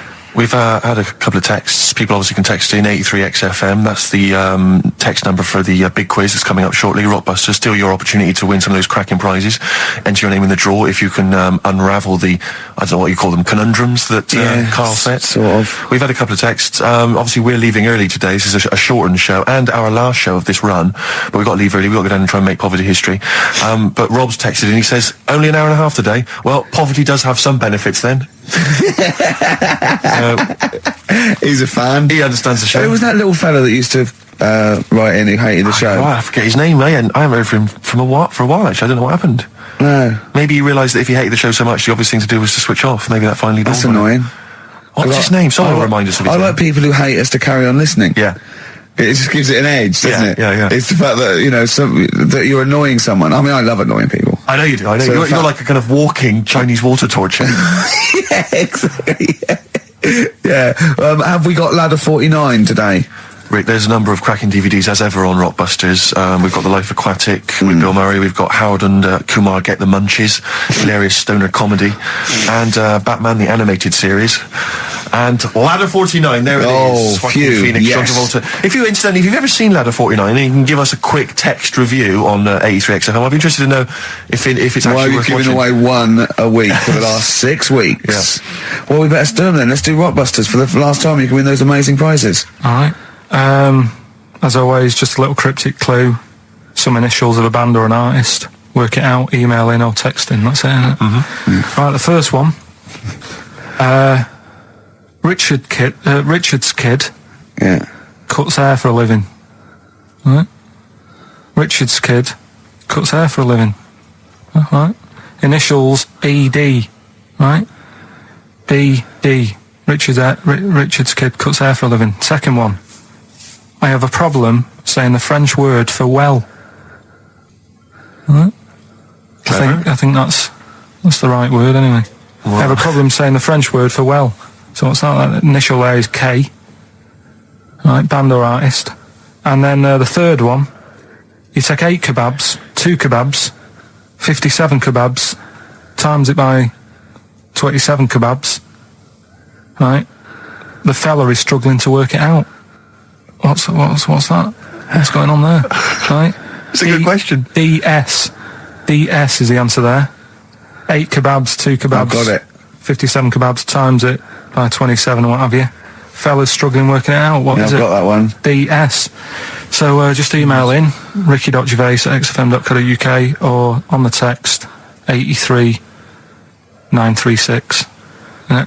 Yeah, and you can win Ladder 49 and those other DVDs. Plus, you go into the draw, which we'll do before we leave, and you can win the signed by Matt Groening, personally drawn Homer Simpson. We've got the Spinal Tap poster signed by Christopher Guest, and also the original artwork of us as Flanimals. But they've all been framed. They've done a brilliant job. It really is a nice prize. I mean, almost too good to give away. A little bit annoying. Is it 'cause too it's late the to take original. that back? Well, I was thinking we could sneak in a copy. Yeah. Just a very bad photocopy, so it goes grey and Yeah. No, they're all originals. So get texting. Right. Right. XFM. REM, Night Swimming, beautiful song, brilliant band. I've got to introduce them, and I'm actually nervous. Yeah. I never get nervous. You never get nervous, do I you? never get nervous, and I get a little adrenaline rush. It just takes, 80% of the world's population to be watching you, and then you get a little bit jittery. And I don't know what to wear. No, this is interesting actually. I don't know. No. For a moment there, I was thinking maybe Ricky's got to pop home first before he goes down to bring on the band. But if you are watching it, or if you're there, obviously not there. If you were there, you wouldn't be listening to this. But if you're watching it on TV, do check Ricky out, because how do you describe that particular look? Ricky's wearing sweatpants. I assume they're sweatpants. They're not pajama bottoms, are they? They're sweatpants. They're sort of. And you've got just a white t-shirt, cheap and plain white t-shirt. Yeah. And basically Ricky is wearing. It's like he's made so little effort. The only way he could have made less effort was if he wasn't wearing any clothes. If he was just wearing his underpants that he slept in. But he's actually bothered to put on a t-shirt and a pair of sweatpants and some trainers. Yeah, well. Jonathan Ross is going to probably be wearing a suit, one of his, expensive suits or whatever. And, but he won't be as comfortable as me. Well, true. Did it not occur to you for a moment to maybe make slightly more of an effort? Perhaps put on a jacket? That jacket looks silly with tracksuit bottoms. Well, again, you could have changed the tracksuit bottoms. I mean, they're a mainstay of the outfit, are they? It's like they're not changing for anything. Yeah, I've got very little things that I haven't got a drawstring or elasticated waistband. No, sure. I don't want to be bothering with buttons and zips and hooks. There's going to come a point, isn't there, where you're just going to wear, I don't know, smocks. A baby grow. Baby grow, A baby grow with a flap. That'd be great, wouldn't it? Those little mittens. That'd be great. And then an oven glove, so I can just get stuff out of the oven, eat it, let it drop everywhere. Yeah. Right, and then just get out of the baby grow, put a new one on, a clean one on. Or those kind of red flannel things with the which cowboys wear. The kind of buttoned up bit in the back. The old cowboys. Yeah. Grandpa, he comes out with the shotgun. Exactly. And the long johns. Well, how's it going with Rockbusters? Anyone got the answers? Actually, one guy has texted in, James in Deptford, he's offered some answers, and he says here, the guy that hated us, famously, of course, we should have remembered, Dickie Anderson. Dickie Anderson. Richard Anderson, of course. I don't know if Dickie's still listening. If he is, obviously email in ricky.gervais@xfm.co.uk and tell us what you've been doing, how you been keeping busy and stuff. Yeah. Nice to hear from him. Chris Campling hasn't called, has he, either? Yeah, The one that thinks that not only is this whole show scripted, imagine that, right? but that Karl is a character created by us. Yeah. He's actually an actor. Oh, if only we Look could at take credit that. for A that. shaved monkey we got. I'll tell you, you're going to go along later to the Live 8 gig and you're probably going to see some bands that are going to make an effort to entertain you. But if you want entertainment, Rick, you know it. Go on. There's only one person to book. Go on. Me. If you you're perhaps Yeah. going to do, because I'm obviously a top Well, DJ on the radio, but where I really come into my own is DJing in any kind of club Well, environment. you told me you were DJing, I didn't go to it, DJing at a party, and you said the place was rocking, The place was roaring. and I loved it. Karl just said he was there and they weren't. Well, that's nonsense, Carl, They because you weren't, know so- very well that when I'd put on a tune, they'd cheer. Yeah, but it was late on in the night. They would have done that, whatever you put on. That's nonsense. No, they were happy and everything. I'm not saying they weren't having a good time. It was your party. It was all right, but they weren't going mental like you're sort of making up. They were definitely going mental. When I put on the Proclaimers, they could not believe their luck. They would have walked 1,000 miles. Was it good though? Were they really, what were they doing? They were dancing, were they? It's dancing and that, but they weren't sort of cheering, going, more and all that at the end. What are you talking about? Oh, Take On Me wow. came on, big cheer went up. Oh, I don't know to believe. I've been there, done it, Steve. I've been the DJ as well. Oh, it might be jealousy. It I might think be it's like professional jealousy there. yeah. I think it's because my fortunes are on the up and these are on the down. You know, we all know famously that he had Pilkington making music. his Didn't DJ happen. outfit. Didn't happen. I did enough. I just wanted to do enough to pay for the equipment. And I did. And that was that. But I don't like crowds, do I? But you're safe, aren't you? You're behind the little thing with the flashing But lights. there's still a lot of people and that. Forced fun.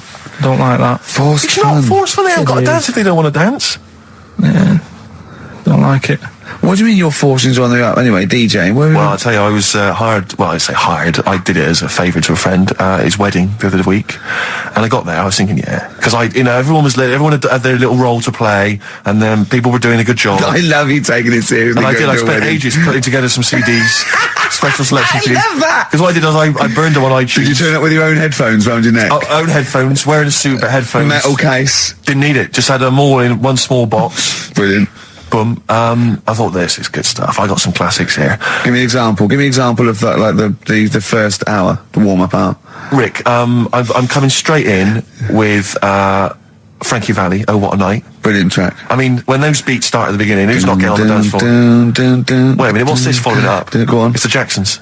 Well, I Want You Back. I Want You Back. Brilliant. It sounds good at the moment, Carl. Yeah. So Go on. I'm thinking, at least I'm gonna roar this, because they laid on a good spread. The ceremony was nice, food was nice. I'm thinking this is going to be the piece de resistance. Yeah. Alarm bell started ringing. Why? When I realised there was a marquee outside. Of course, it's a balmy summer evening. I'm stuck inside on the dance floor. So I'm thinking I'm going to be struggling here to get them in. Even with flavours like this, I thought I'd struggle, Rick. So I'm sat there in my suit. I'm sat behind this little DJ console. I've got all the big numbers.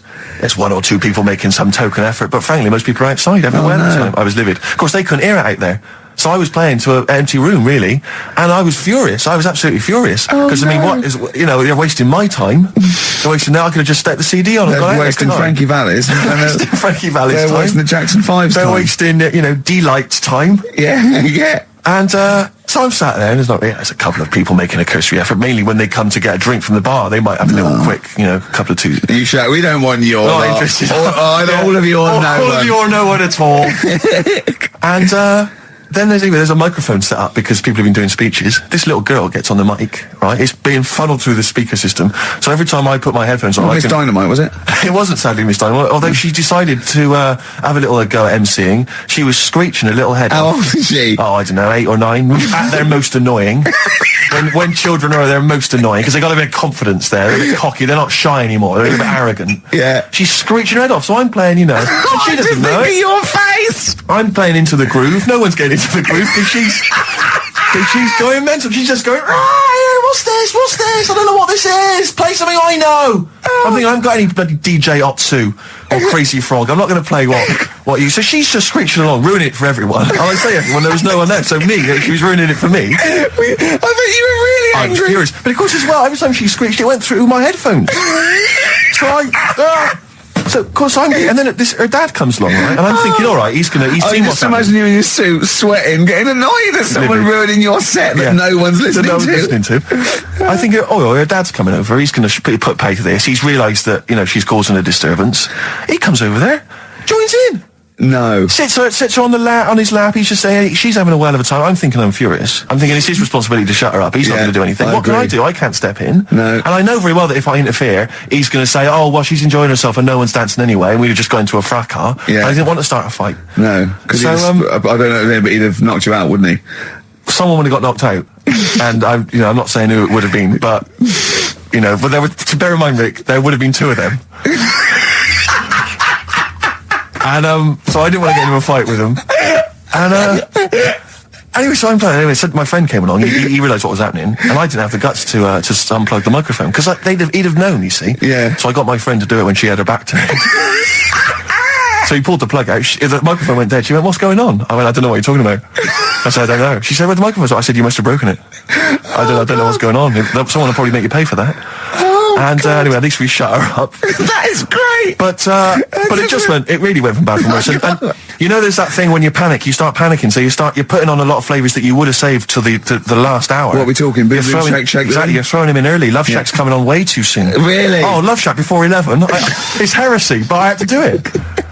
But anyway, in the end, I made the bride go and get some people in. I said, look, it's your special night, all right, and they're going to enjoy this. I'll be honest, love, this is a washout, and it's up to you Exactly. to turn this wedding around, or I'm walking. I'm walking, and I tell you, they're going to have a sour memory of this evening unless you bring some go people and get in. everyone in dancing. So she got him in at the end. And, Brilliant. And I'll tell you this, Carl. I mean, I don't know what you say, but they were loving it. They were absolutely loving it. A bloke came over and said, "Have you got Amarillo?" I said, "No," but I put on something even better, Delilah. Wedding crowds always go for Delilah. A song, of course, about old man killing his wife. It always goes down very well, strangely, at weddings. They get into a sort of hokey-cokey thing. They went berserk for it. And I was following it up with, I had the monkeys, I had all sorts going on. Brilliant. Of course, you know what happens. What? I'm going great guns. People are absolutely loving it. They're rocking it. I throw in, I had something cracking on at the end. Come On Eileen, of course, was on. People were going berserk for it. Which is unfortunate because the bride's name was Eileen. Yeah. And then the bride pipes up. I'm throwing the bouquet. So they all traipse off outside again. I was furious. Oh, no. I plugged the microphone back in. I said, "What are you doing?" We got, but they went out there. And of course, you can't get them back once they've done that because all the women are running around. I got the thing. And then they got to wave everyone off, throw the confetti. They ruined your day. I was having a great time and they ruined it. She ruined your special day. She ruined my special night. Oh, no. It's on her head. What would you put on about now, Carl? What if I was DJing? Yeah. Probably a better world party. Go on, interesting. Put the message in the box, put the message in the car, drive the car around the world, and I'm imagining, Rick, that message is make poverty history. That's world party, put the message in the box. Can I just say quickly while I think of it, we get a lot of emails from people, a lot of texts saying, can you send a big shout out, stuff like that. I've just looked at one now, Scott and Julie in Australia listening, they want a big shout to them. But there's so many people that do it, and I'm obviously just want to say, sorry we never get to your emails. We're very, very lazy. We never really get to look through them. But we obviously do appreciate you emailing in, texting in, stuff like that. And also, can I send a big shout out to my grandparents, who I believe might be listening on their new digital radio? They're pretty high tech. Very nice country. Yeah. Are they the merchants of Bristol? Merchants, yeah. Props Good. to them. Props to them, yeah. It's a slightly truncated show, isn't it, today, Carl? We've got I don't no like news, I would it. trust. I don't like change, and that's what's happened. I'm not You happy don't, do today. you? You're like Rain Man. Yeah. He really is like Rain Man. Anything change, it's got to get in a little routine. You can't. I don't like to. I'm not like Suzanne's mum and dad and what have you, where routine cannot change no matter what. Like what? Well, we've talked about it where, if it's a Tuesday, I'm having sausage, egg and chips no matter where I am. That's what they're like. Right. That's what they'll remember, actually. When I'm saying about stuff about Live 8 and all that, people will remember. If people said to a dad, you remember Live 8? Okay, what day was it on? Tuesday. Well, I had sausage, egg and chips. Nothing changes. But the thing is, today, normally we have a bit of a, I know what we're doing where and all that, and it's all sort of messed up. We don't usually know what we're doing where. We say, what should we do next? But I know, like, Rockbusters has been done early. Right. So that's normally done at That's about really 5 throwing you. I minutes. say, I just don't. I don't like all this change and that. It's messing about, isn't it? Rain Man. So what do you want now? Well, what about Song with the Story? See with the. Right. Well, last week. Look at him, he's in a genuinely foul mood. No, he's actually rocking. Yeah. He's actually rocking like Rain Man as well. Last week we did, like you say, Eric Clapton. This is the section where we play a song with a story. I think every song, if it's a good song, it's got a story. You've got to listen to it, sort of, from the start. You get in the middle, you're going, oh, how's it going to end and all that. You wait another minute, you know the ending, you're happy. But the thing is, as Steve said, you know, sometimes you're disappointed with it, so it's just not a good story. And as Steve said, I'm not sure you're finding what you need in a song for story. Why don't you read a book, a novel? If you want a really good story that engrosses you, why don't you read a book? You're not going to get it from a pop I haven't song. got time for a book. Song's 3.5 minutes. And that's it, is it? And that satisfied you? Well, yeah, it gets you thinking for a few minutes, then you move on. This Then you one, stop thinking. 2 minutes 50, this one, right? It's brilliant. Go on then. It's about, last week we talked about the little crippled fella, right? This one, as I say, I don't think we say cripple anymore, but go on. alright, this one, someone emailed in saying, if you want a song about that, this is a song you ought to listen to, right? Right. It's about this fella who, basically something happened, I think he's in a wheelchair, right, for some reason. You thought that last time. His wife, you know, likes going out. She doesn't take him with her when she goes out. Right. Is it Ruby, Don't Take Your Love to Town? Yeah. Brilliant song. Well, just play it then. Yeah, great song. Alright. What do you mean? Oh, it's just, it's a good story. It starts off well and night. You're feeling sorry for him, but then he says, where's my gun? Yeah. Because she's a slut. Why? Because she's going off. Yeah, but what does he expect her to do? What? Just because he paralysed his legs fighting for his country, presumably in Vietnam War, says that crazy Asian war. So he's gone, he's fought for his country, he's taken a bullet, he's come home, he can't walk, he should be a hero, and then his wife's going out putting it about downtown. Why do I never meet women like Ruby? XFM. Forever Lost, the magic numbers on XFM 104.9. Well, the concert's kicked off, Steve. Yeah, I'm a bit annoyed that we're still here, really. Let's try and wrap this up quite quickly and then shoot No off. one's listening anyway. Nah, we could talk about anything. Well, we do. Yeah, true. It makes no difference to We us. could do a lot more swearing than we normally do. We could do even more. I was talking to Carl the other night, because I've been rewatching for some reason, that film Witness with Harrison Ford, where he's a great film. policeman that has to protect a little boy who's part of an Amish community. Amish? Yeah. And I tried to explain to Carl... You look plain, John Book. Exactly, Yeah. exactly. And I was obviously trying to explain the Amish to Carl. He'd never heard of them. Completely stony-faced. Amazing. Amused. Now for those... Okay, you explained it to him, have you? Okay then. Yeah. Now I don't know what you said, but I'm assuming you got it right, right? Carl, now tell me back now, what are the Amish? They're just people who sort of live like in the olden times. So to them, they're sort of in about 1842 or something. So they're getting old papers and that. They haven't cut up to. No. They don't have telly. They don't deny that the 20th century has happened. They just don't want to be part of it. They look up and they see planes and they know what they are, and they go into the town and they see it in the window of Dixon's, a telly. They just don't want to be part of it. No, they're still living. They are still living like it's that's what I mean. Yeah, but they know about everything else. They just don't want to be part of it because they think that the sort of the revolution was a bad thing. They think that society became more and more depraved, and they wanted to go away from it, and they want to go back to old values, and they think they don't need TV and jets in that way of life. They can survive in the old way because the old way was better. Missing out on Live 8. Yeah, but they haven't had Band-Aid yet. Yeah. I think this is the problem that Carl had. He in his mind, they were just a bit delayed, so that in his head they were slowly moving towards the 20th century. They wouldn't be able to watch most of these bands, all their electric guitar. They'd be allowed to watch Tracy Chapman. Yeah. Doing an acoustic set. Yeah. Between the bands. Yeah. That'd be all right. But no, in Carl's mind, it's like if he... Although they wouldn't like Fast Car. They wouldn't like singing about that. They go, I don't know what you're talking about. Pony and Trap. You got a pony and trap. That'd be all right. But are they still? Do they still get sort of rubbish posts and that saying we need your money for this, or get behind this charity? They live in an isolated community. They're farmers, aren't they?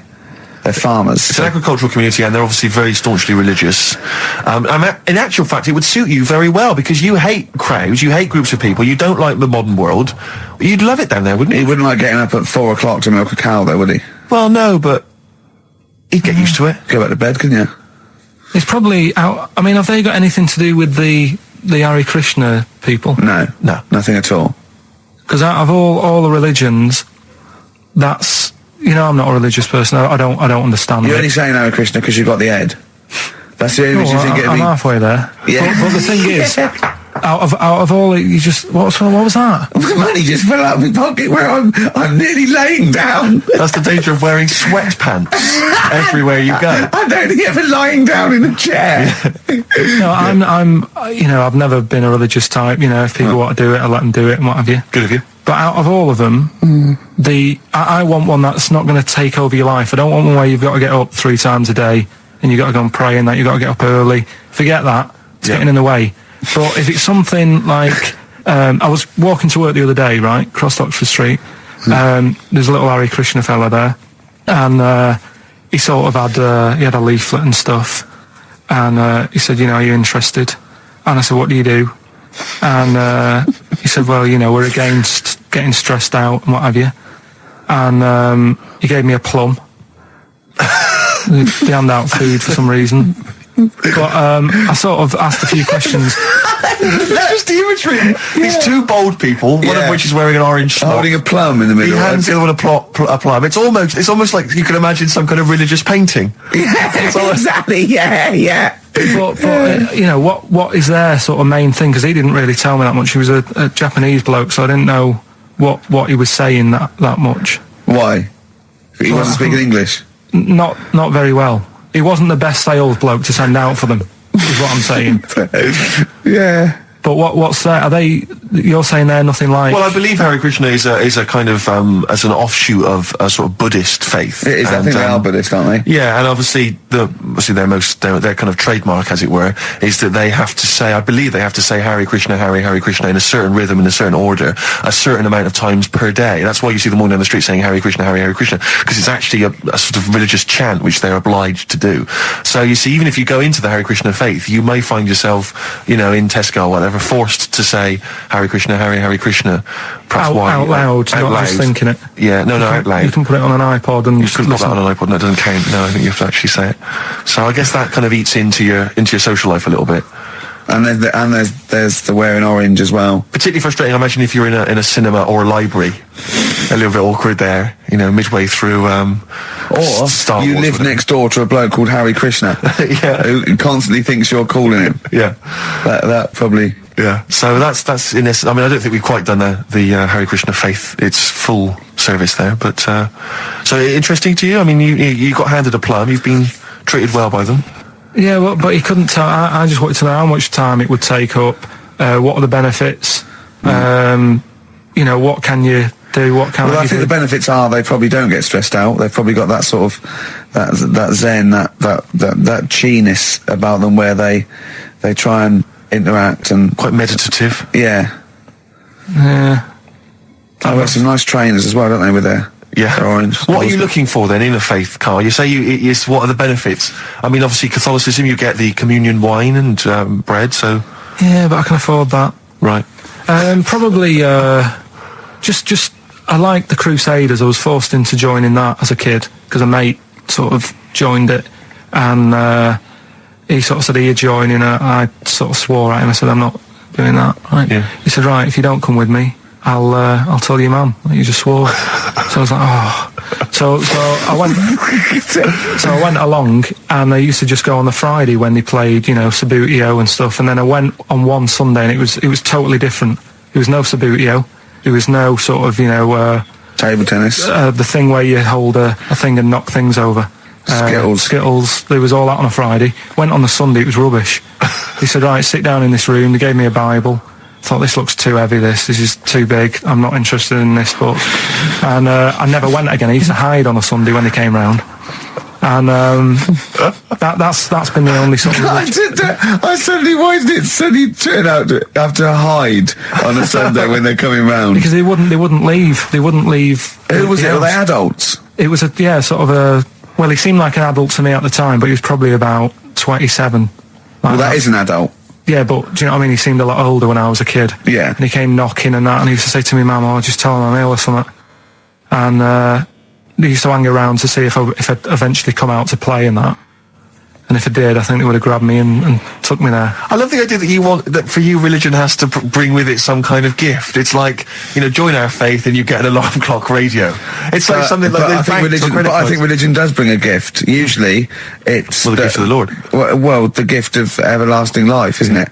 And that's the problem with it, you know. A lot of people believe in it because they think. But for I'll be Karl, all right. his feeling is like that should be a given. That's safe. I'm definitely going home with eternal life. But what Yeah. else can I have? Is there Why an do you have iPod to have in a it? religion? Because obviously I don't have a religion. I don't miss it, and I wouldn't want one.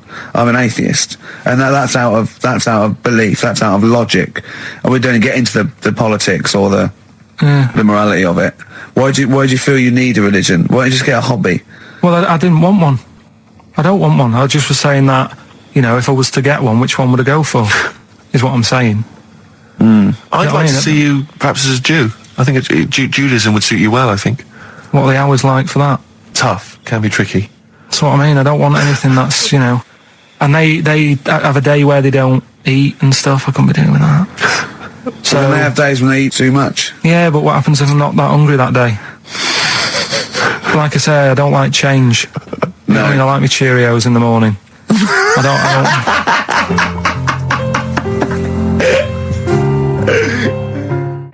I still have that other girl in my head by Elvis Costello and Burt Bacharach on this final XFM show. Ricky Gervais, Steve Merchant, Karl Pilkington. Well, we nearly got to wrap it up. I think we've got to do the Rockbusters winner and give someone those lovely prizes. Monkey news, then we're out of here. We'll maybe come back, maybe do some Christmas specials. I don't want to make any promises. Right then, first one.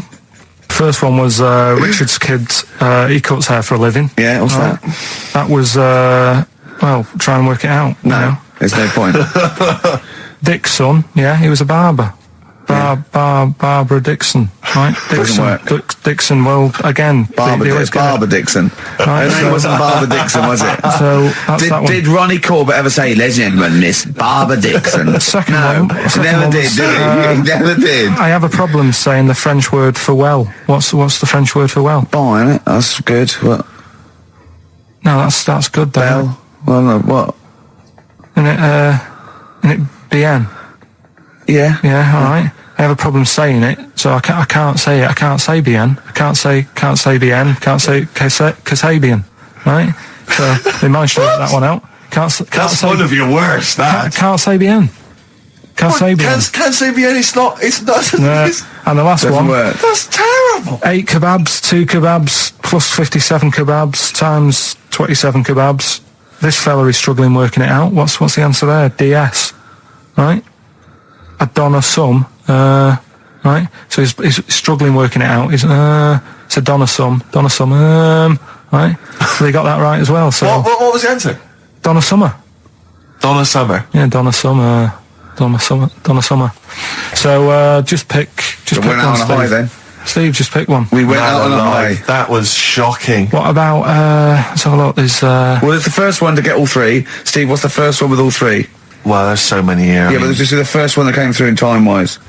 probably that one. No, I don't like Rob because he's been slagging us off. In fact, no, let's give it to Rob. He If hates he's the show. first, if he's the first... No, to be honest with you, Rob's been slagging us off, but at least he knows. I mean, at least he's got some taste. Yeah. You know? Yeah, well, what, if he was the first, then Rob's the winner. Well, yeah, well, give Rob, he gets a Ladder 49 and a bunch of other DVDs. But that means he goes straight into the you're hat putting him for in the there big now. draw. I'm just going to write his name now. I'm going to throw that straight in the hat. I can imagine that no one, even the people who've entered, are that excited. Not because the prizes aren't great, but I'm worried that they don't appreciate it, Rick. Do you know, I get the feeling that our listeners, they just don't appreciate the fact that we've gone to all this trouble. We've got the Homer Simpson drawing and things like that. I just feel like these people don't deserve it. Do you know what? It's weird. I just wish we had a better quality of listener. Like, people who listen to Radio 2, they deserve it. You know, they're elderly and infirm, some of them. It would really cheer them up. But our lot, you know, drug addicts. Yeah, let me pick You it know, out. truck drivers. So I've just put all the names in the hat, all the previous winners from the previous weeks, and Who's Rob as put it well. out? Is this Pilky going to put it out? Do you want Pilky or do you want Ricky? Oh, well, let's have the shaved monkey do it. All right. Plunge your hand in there.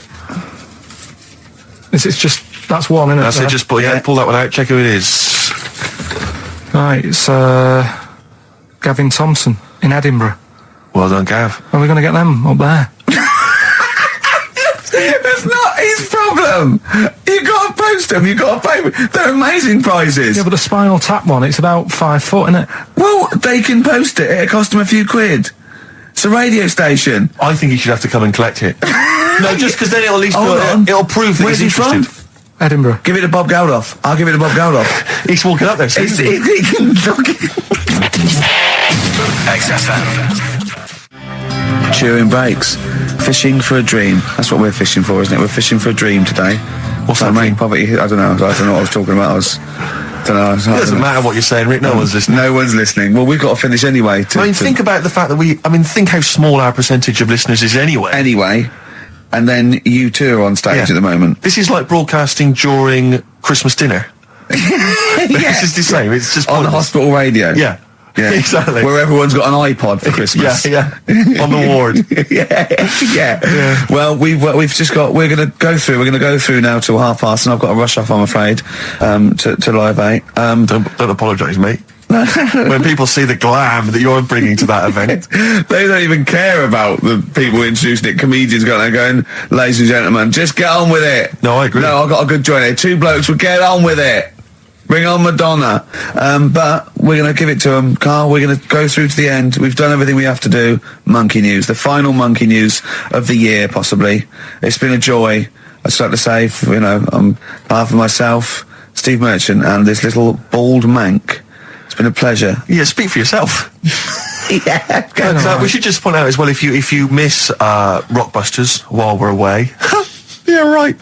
You can log on to xfm.co.uk/Rockbusters, where you can actually see Carl himself introducing you to an interactive game of Rockbusters. Looks very much like Blockbusters. It does, surprisingly. But yeah, you can join into that. And there's also, talking of monkey news, there's a link on the website. I'm trying to think where you go. I think if you go on my little biography bit, someone's done some animation to some old monkey news. Oh, it's brilliant. Great. All right. Yeah. So if you're having withdrawal symptoms of monkey news, then you can find some classic And it's monkey news on animated. Classic monkey I feel news. drained today. there. Do you? Go on. This is the strangest radio show in the world. Yeah. Isn't it? Yeah. Because when we can do that, we can talk about this and go, I feel drained today. Just like he's not. Like, no one's listening. Because that's the sort of thing you say socially and no one listens. Like, just when you're watching up, I feel drained today. It's rhetorical. Yeah. You're not expecting anyone, not even your loved ones, to go, oh, really? They just go, that. But to do it live on air, Yeah. no one's listening. What I mean is just give us a jingle. But the Exactly. But the truth is, the contempt we have for our poor listeners but is the truth is, the unbelievable. listeners aren't listening, and Yeah. we don't want to be here. So it really is one of the most pointless things ever. No, would have been quite happy to do a full show. But you know but what? The flow of it's just. I would mess. love to listen to this back in 10 years. This actual show, let's keep this forever. Let's keep this show forever. The show, we went early, we were bored. It was a day we were trying to save Africa, but we're a little bit annoyed that no one's listening. Yeah, right. Right, once and for all, the final monkey news But of if you're the not- year. oh, go on. What were we going to say? No, I was just going to say, if you're not into the Live 8 and you're gay, you're not listening because you're on a walk. Right, okay. Right. Oh, chimpanzee that monkey news. Right, there's this card game going on, right? in the a big hotel in Vegas, Right. The Luxor Hotel in Vegas. Yeah. There's a major card game. All the big players and that Sure. were involved. Right, they're all invited. Anyway, so they all meet up in this dark room at the back of the. Oh, there we go, dark room. At the back of the- They didn't work. They didn't see the little 4-foot hairy fella. It was brilliant at poker. Like I say, it's a big game, and that everyone's been waiting for it. So it's played in the back room, not in the main entrance bit, right? So anyway, like I say, it's dark in there and what have you, and the players went in. There was already someone sat in there, right? Right. But they couldn't quite see Was he a him. short hairy bloke with slightly longer arms than legs? Couldn't see him. Were because his arms slightly longer than his legs? couldn't see Strangely him, it had enough. been dark. Was he and what have holding his hand of cards with his feet? you. Anyway. So the cards were dealt, right? Cards were dealt, games going on. His cards with his feet. Game went on for hours, right? There was- No one's listening. The terrible thing is that not even we're listening to Carl now. I know. was No no one, idea. literally no one is It's listening so to Carl. insulting. There was a lot of smoking going on. It's going on. A lot of eating and nuts going on. That was a bit weird because they don't normally get through as many, but for this night. So, come on, let's just play Bruce. Goodbye, everybody. See you maybe at Christmas time. Yeah, Goodbye. right. That was the record before us, and here we are, pre-recorded, because we did this a few weeks ago, because we're not here at the moment, are we? We're away in that. I'm Ricky Gervais, with me Stephen Merchant. Hello there. And Karl Pilkington. Well, he's not actually with us. No. He'll be in some of the best of clips that will be coming up shortly. Yeah, this is just us, isn't it? This is just us. We did this, when did we do this, Rick? A couple of weeks back. Hold on, what is it? What It's the day is it? 27th today. Yeah, I enjoyed Christmas. I loved Christmas. I loved Christmas. I had a loved great Christmas. time. What did you get? Loads of presents. So did and I. I'm glad they made it to number one. I'm really glad. Stroke, he, she. Yeah, I'm really glad that the pop idols, Cliff Richard, Westlife, made it to number one. Bo Selector. Yeah, just delete that. Yeah. Okay, well, we're going to play some of the best of, some of the greatest moments of the last 3 weeks Yeah. ever heard on XFM 104.9. What about this? Do you remember this one? Oh, which one is it? Alright, so, here's the first bit. Right, there was this is what it's like about getting presents and stuff, right? With my mum and dad. Go on. My mate, Colin, right? Colin Mackin? No, Colin Bailey. Oh, right? yeah. He had a little Sinclair Spectrum, right? Yeah. Computer, Yeah. which was like the thing to have at that yeah, time, yeah, right? yeah. Used to always go round to his house. The deal was... Not the one you had to play through the window because you weren't allowed to. No, that's another lad. Oh, right? yeah. This is a different lad. And the deal was, he came to our house, and my mum gave him a pie. And then I'd go round to his, and I'd stay there for a few hours playing, Hungry Horace and stuff like that on it. Sure. Right? Now, my mum and dad knew that I really wanted one of these computers, right? So I waited about a year. Came round to Christmas Day. I thought, I reckon might have one. Turned out they bought me the wrong one. They bought me a ZX81 instead of a Spectrum, right? And Christmas Day, I'm there trying to load the games up. It's not working. I'm thinking, what's wrong, right? And the thing with me when I was a kid, I used to get quite sort of agitated. This quite is the moment. right? I found out that it needed a RAM pack to make it work, right? Looking in the thing and it's saying, and make sure you put your RAM pack in the back. And I was like, oh, where's the RAM pack? And my dad's going, I don't know, I've got you the main bit. That's it. So, I was that wound up, I just was sick, right? Just sick. I didn't feel sick or anything, I just was like, oh God. Went to the sink, just sick. Because I was that on edge about it. I said, come on, we've got to get one. And my dad's like, Tandy's shut. We're not gonna get anything today. Ruined again, Christmas Day. That was after the year when my train set got blown up by our kid. The following year, no RAM pack. And now you ask me, why don't I get good presents?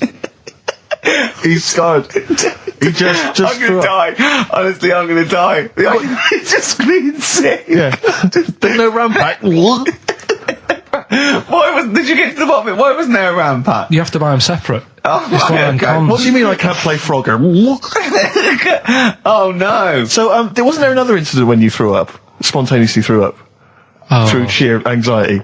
I do get it. It's not so much now because I've relaxed a bit, but as a kid I used to be quite on edge all the time with certain things. Do you think that's what happened to your The cat wind. that kept being sick? That it didn't get the food it wanted? And it just threw up? Do you remember that? Yeah. God, so they shaved it. No, like, again, I spoke to you in the week, and I had much better things, like when I tell you about Brian Blessed climbing Everest, and for some reason it made him, it played havoc with his belly, and he followed through, and he had to clean up. Shut himself? Yeah, using ice and snow. Why are you telling me that Brian Blessed... in what way is telling me that Brian Blessed shit himself once in any way educational? Because I was saying how he was climbing Everest, right? Right. I'll give it to him, he's an actor and that, but he gave that a go.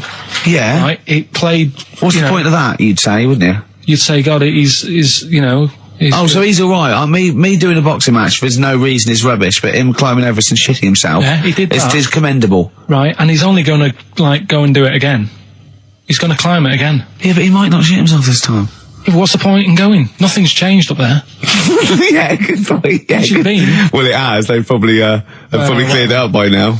Like, but it's slip on it. I can't even be bothered. Read about Brian Blessed. Is it actually true, or have you libelled No, someone else? it was an interview with him in it. And what did he say? Oh, come on! What did he say? He said I climbed Everest and I played havoc with me belly. Let's talk about it next week. We've really run out now. Oh, you're a fool. 3 holidays Carl's had this year. last year. Yeah. I'd love to have 3 holidays.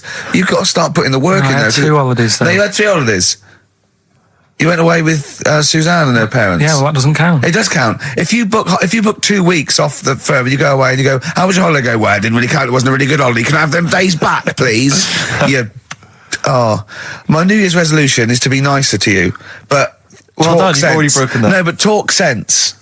Talk sense. You've had 3 holidays this year, and I'm just saying, you're in your 30s now, and 30s is when you should be really putting the work in. That's true enough. To reap the benefits in your 40s, 50s, 60s, 70s, 80s, 90s, and 100. Carl, what's your New Year resolution?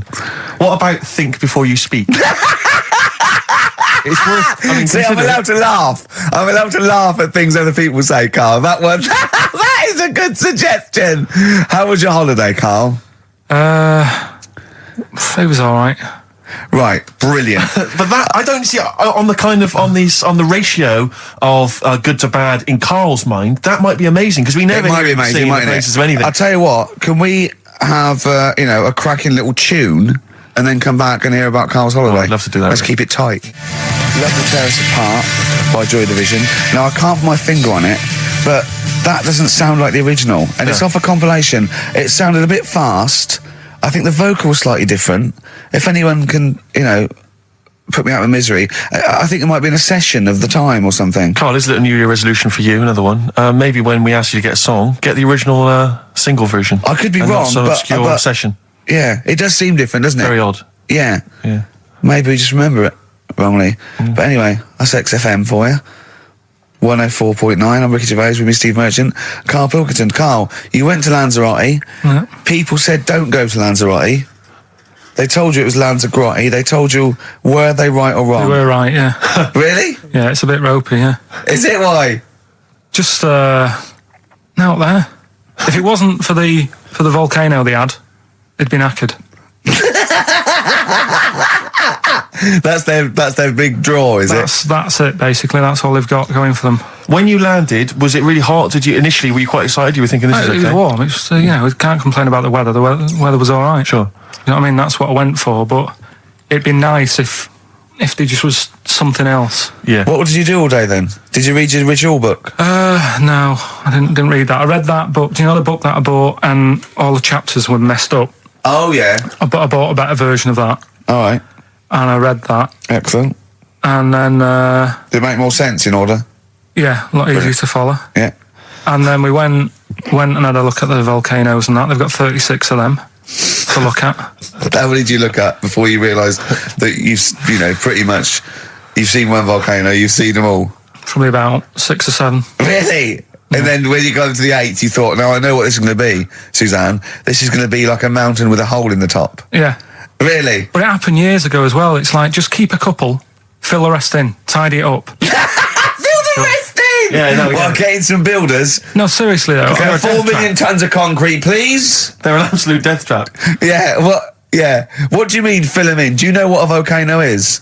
It's just a hole, isn't it? That's happened. Well, it's It more than the happened back hole. It's in- more a portal to the magma in the centre of the earth. Back in 1730 it happened, and they still haven't sorted it out. Well, when you say it happened, volcanoes were made a lot longer ago than 1730. No, but the one that did Lanzarote in, Right. sort it out. What would you suggest? Well, How can tidy they up. fill it in? It's joined. It's all joined. No, but what I'm And saying is, it was the a- big it was- plates of the earth are all joined. It All was the a magma's disaster, wasn't it? joined. With the trade centre thing, that happened. They cleaned it up, sorted it out, they've moved on. That's what I'm saying. Whereas Lanzarote have just gone, leave it. It happened back in 1730. You misunderstand me. How, in the name of God, can you fill in a volcano? You ignorant twit. No, but it's not just the holes. They've actually left the lava everywhere. That's what I mean. It's not just the big holes. There's lava everywhere. But it's molten rock. They can't just pick it up like they're like a carpet. Put it in the holes. The holes are there ready. Just push it all in. That's what I'm saying. Do you know what a fable is? It's got a Carl? rough idea. Okay, it's a thing that uses sort of metaphor, analogy, just to explain sort of morals. I mean, they're very old for a start, and it's all. I'll give you an example of one. A quick one. Oh, the one about the the dog with 2 bones. He goes to a dog's got a bone. He sees a reflection in the lake, and he thinks, "Oh, that dog's got a nice bone. I'll have that." And as he goes to get that one in the reflection, he drops the one he's got, and that's one about, you know. I think I was told one when I was younger. Go on. I think it was one. This young lad, he's got a dog, right, and he sort of is about 8 years old, and this dog, he's had it since he was about 4, and it's a bit tired now, and he chucks sticks for it, and it doesn't go for it, and he's saying to his mum, "Oh, I want a new dog because this one's useless. It doesn't do what, it doesn't have any fun with me." So they say, "Oh no, but Rover's a good little dog. You should look after it." And he's like, "Oh, I don't like it. I want a new one." So they buy him a new puppy. And it's running around, yapping about, and he's loving it, and he's playing around with it in the grass. And then one day he goes to the park, and he's messing about and rolling about with it, and he falls into the lake, right? And the little puppy's like yapping at him, and he's going, "Help me, help me." The little dog's yapping.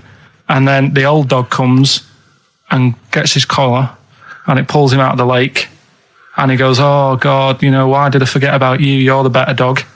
And he loved that one again rather than the puppy. I got a feeling that was Lassie. Well, yeah, that was an episode of Lassie. What's the moral? What's the moral there, Carl? What's that telling? What's that explaining through analogy? Sort of, don't forget the old. Look after old people.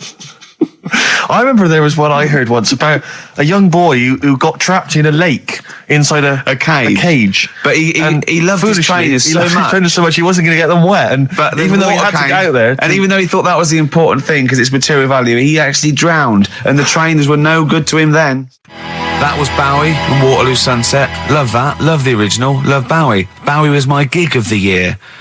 These are my singles of the year. These are our clips of the year.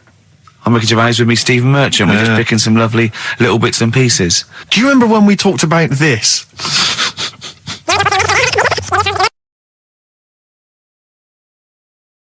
So we just had a text here that says, and I don't know what truth there is in this, as ever, but John says there is apparently a nude bike ride today in Hyde Park. Now, I can't believe that's the case, because I don't think it's allowed, is it? You can't ride around with your veg, can you? I don't know. Why would you want to? Well, good point. On a bike. On a bike, I like the fact that that's what disgusts him. Do you know what? If we did appeal for a nudist to call in, I'd want a very specific sort. I want a German nudist, a middle-aged man called Helmut. Okay. If there is any, or the closest one to it. So I want a middle-aged man from Germany. If your name is Helmut, you're in. But I'll accept Hans. Carl would be good, wouldn't it? All right. Yeah. I think I'm wondering if the age might. Maybe we could we broaden it out Okay, just a German nudist bloke. Right. Can he at least be fat? Can I find a fat German fella? If your name's Helmut, we're going to give you a big prize. Yeah. But any fat German fella who likes to get his sausage out. Sure. Okay. It's sauerkraut. Yeah. What's the phone number?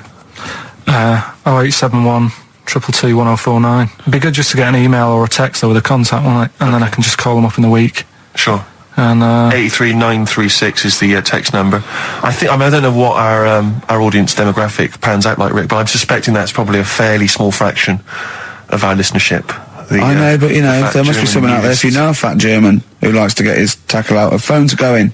Straight away. Just answer it, Carl. Just answer it. Just pop that. It could be anything. Well, just see what it is. To be fair, it could be a nutter. But just say hello. Just tell your turn. It's not straight away. He'll stay there, won't he? He'll stay there. Well, answer it. Answer it. Leave it. Answer it. Oh, you see this? It's gone. It's gone. There you go. He bottled it. So, just as well. Well, you took too long to answer it. There's a vicar in Australia who started sort of doing his services and all that in nude. Hot, isn't it, out there? Yeah, where'd you get the churches aren't? Churches are pretty cold. It was on some website. Of course it was. Yeah. Just saying about a vicar and that who's there's a lot of nudists and that who want to get married. Do it, don't mess about with the wedding dress and that. Just snip up. Cheaper, isn't it? Well, I suppose it's so. I suppose if you believe in God, you believe that that's the way to be in it, because Adam and Eve and that. Yeah, but then in Adam and Eve, the shame made us dress up, didn't it? Yeah. Eating the apple and things. Yeah, but God didn't want that, did he? No, he wanted to see it all. He was loving it. You don't know ahead of time getting an eyeful of all of that, and then the snakes snake. cover yourself up. Stitched him right up.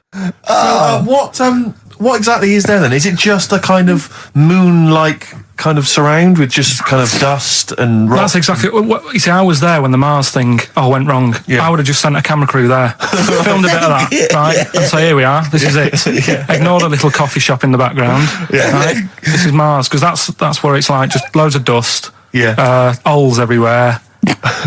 Side it up. Little round-headed aliens complaining. It's Whinging. just like Mars. Yeah.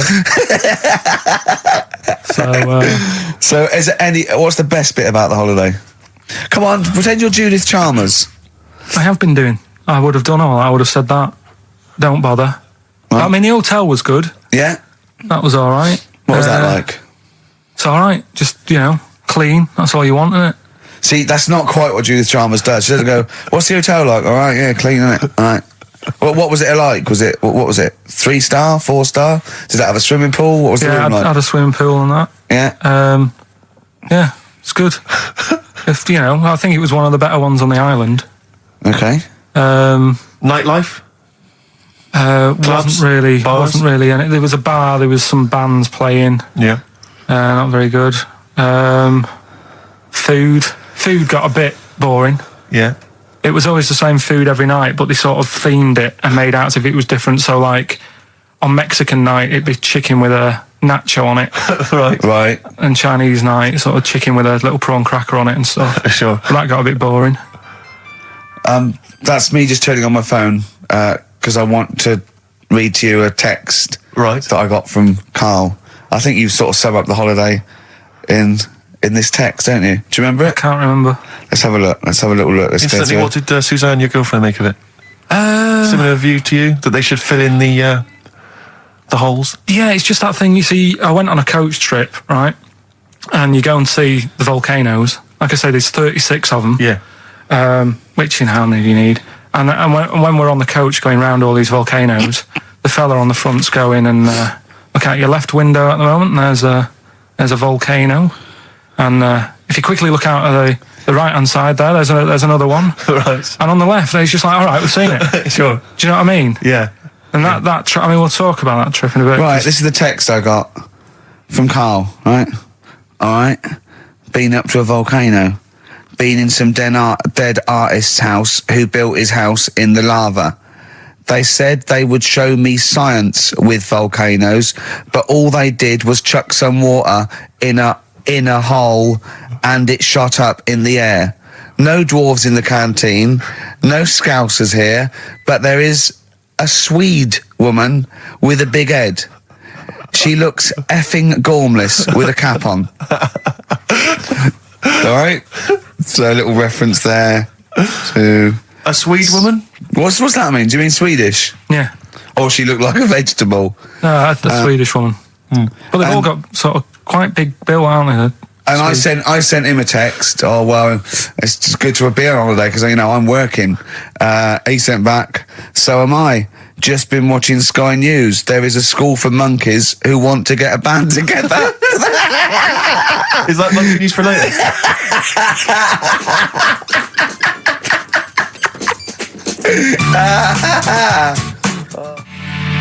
Oh My Corazon by Tim Burgess. I can't get enough of that. I love that chorus. On XFM 104.9. Ricky Gervais, Steve Merchant and little Karl Pilkington. But it was a nice holiday. Yeah, it's all right. It's just, I went there to relax and that. Exactly. Did a little bit of that.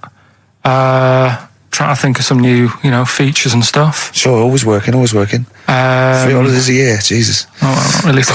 Two. It's all holidays, really. one big sort of like work thing to me and Steve. 2 holidays, isn't it? Work hard, you need the holidays.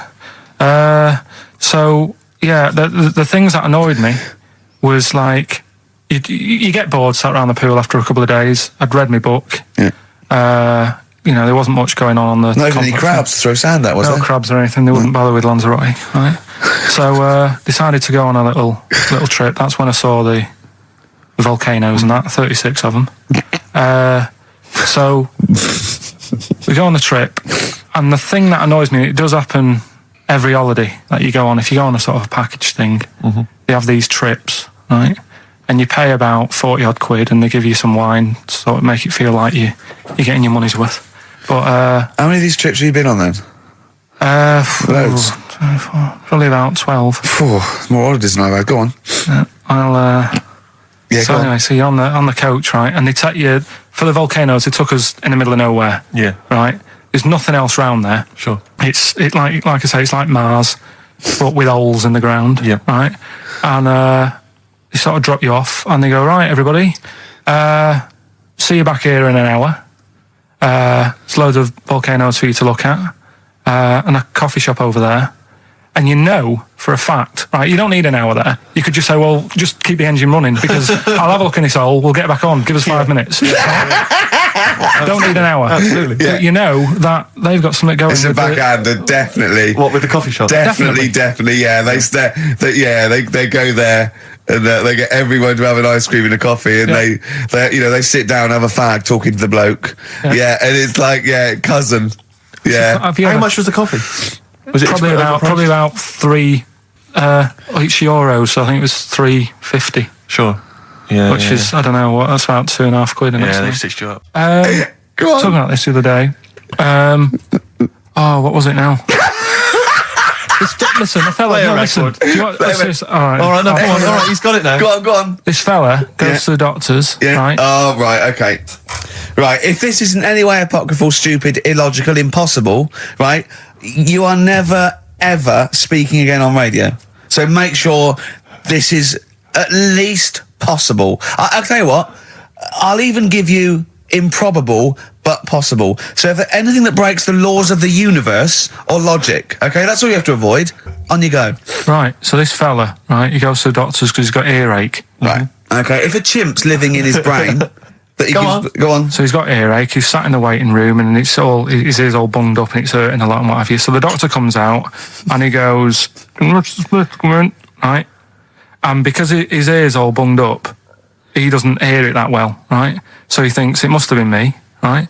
So he wanders in. Keep going. I'm Anyway, going to hate this. I can just feel it in my bones. Steve, I'm going to let you take over. Okay, let's hear it. So the doctor says, sit yourself down there, right? So he sits himself down. He goes, right, take your pants off, right? So he's thinking, that's a bit odd. Anyway, he heard that though. He apparently he took his tackle off. The doctor did some operation. What, there in the waiting room? No, in his office. In his office, yeah. What? Wait. So he removed what? His genitals. Yeah. In his office. Why, Carl?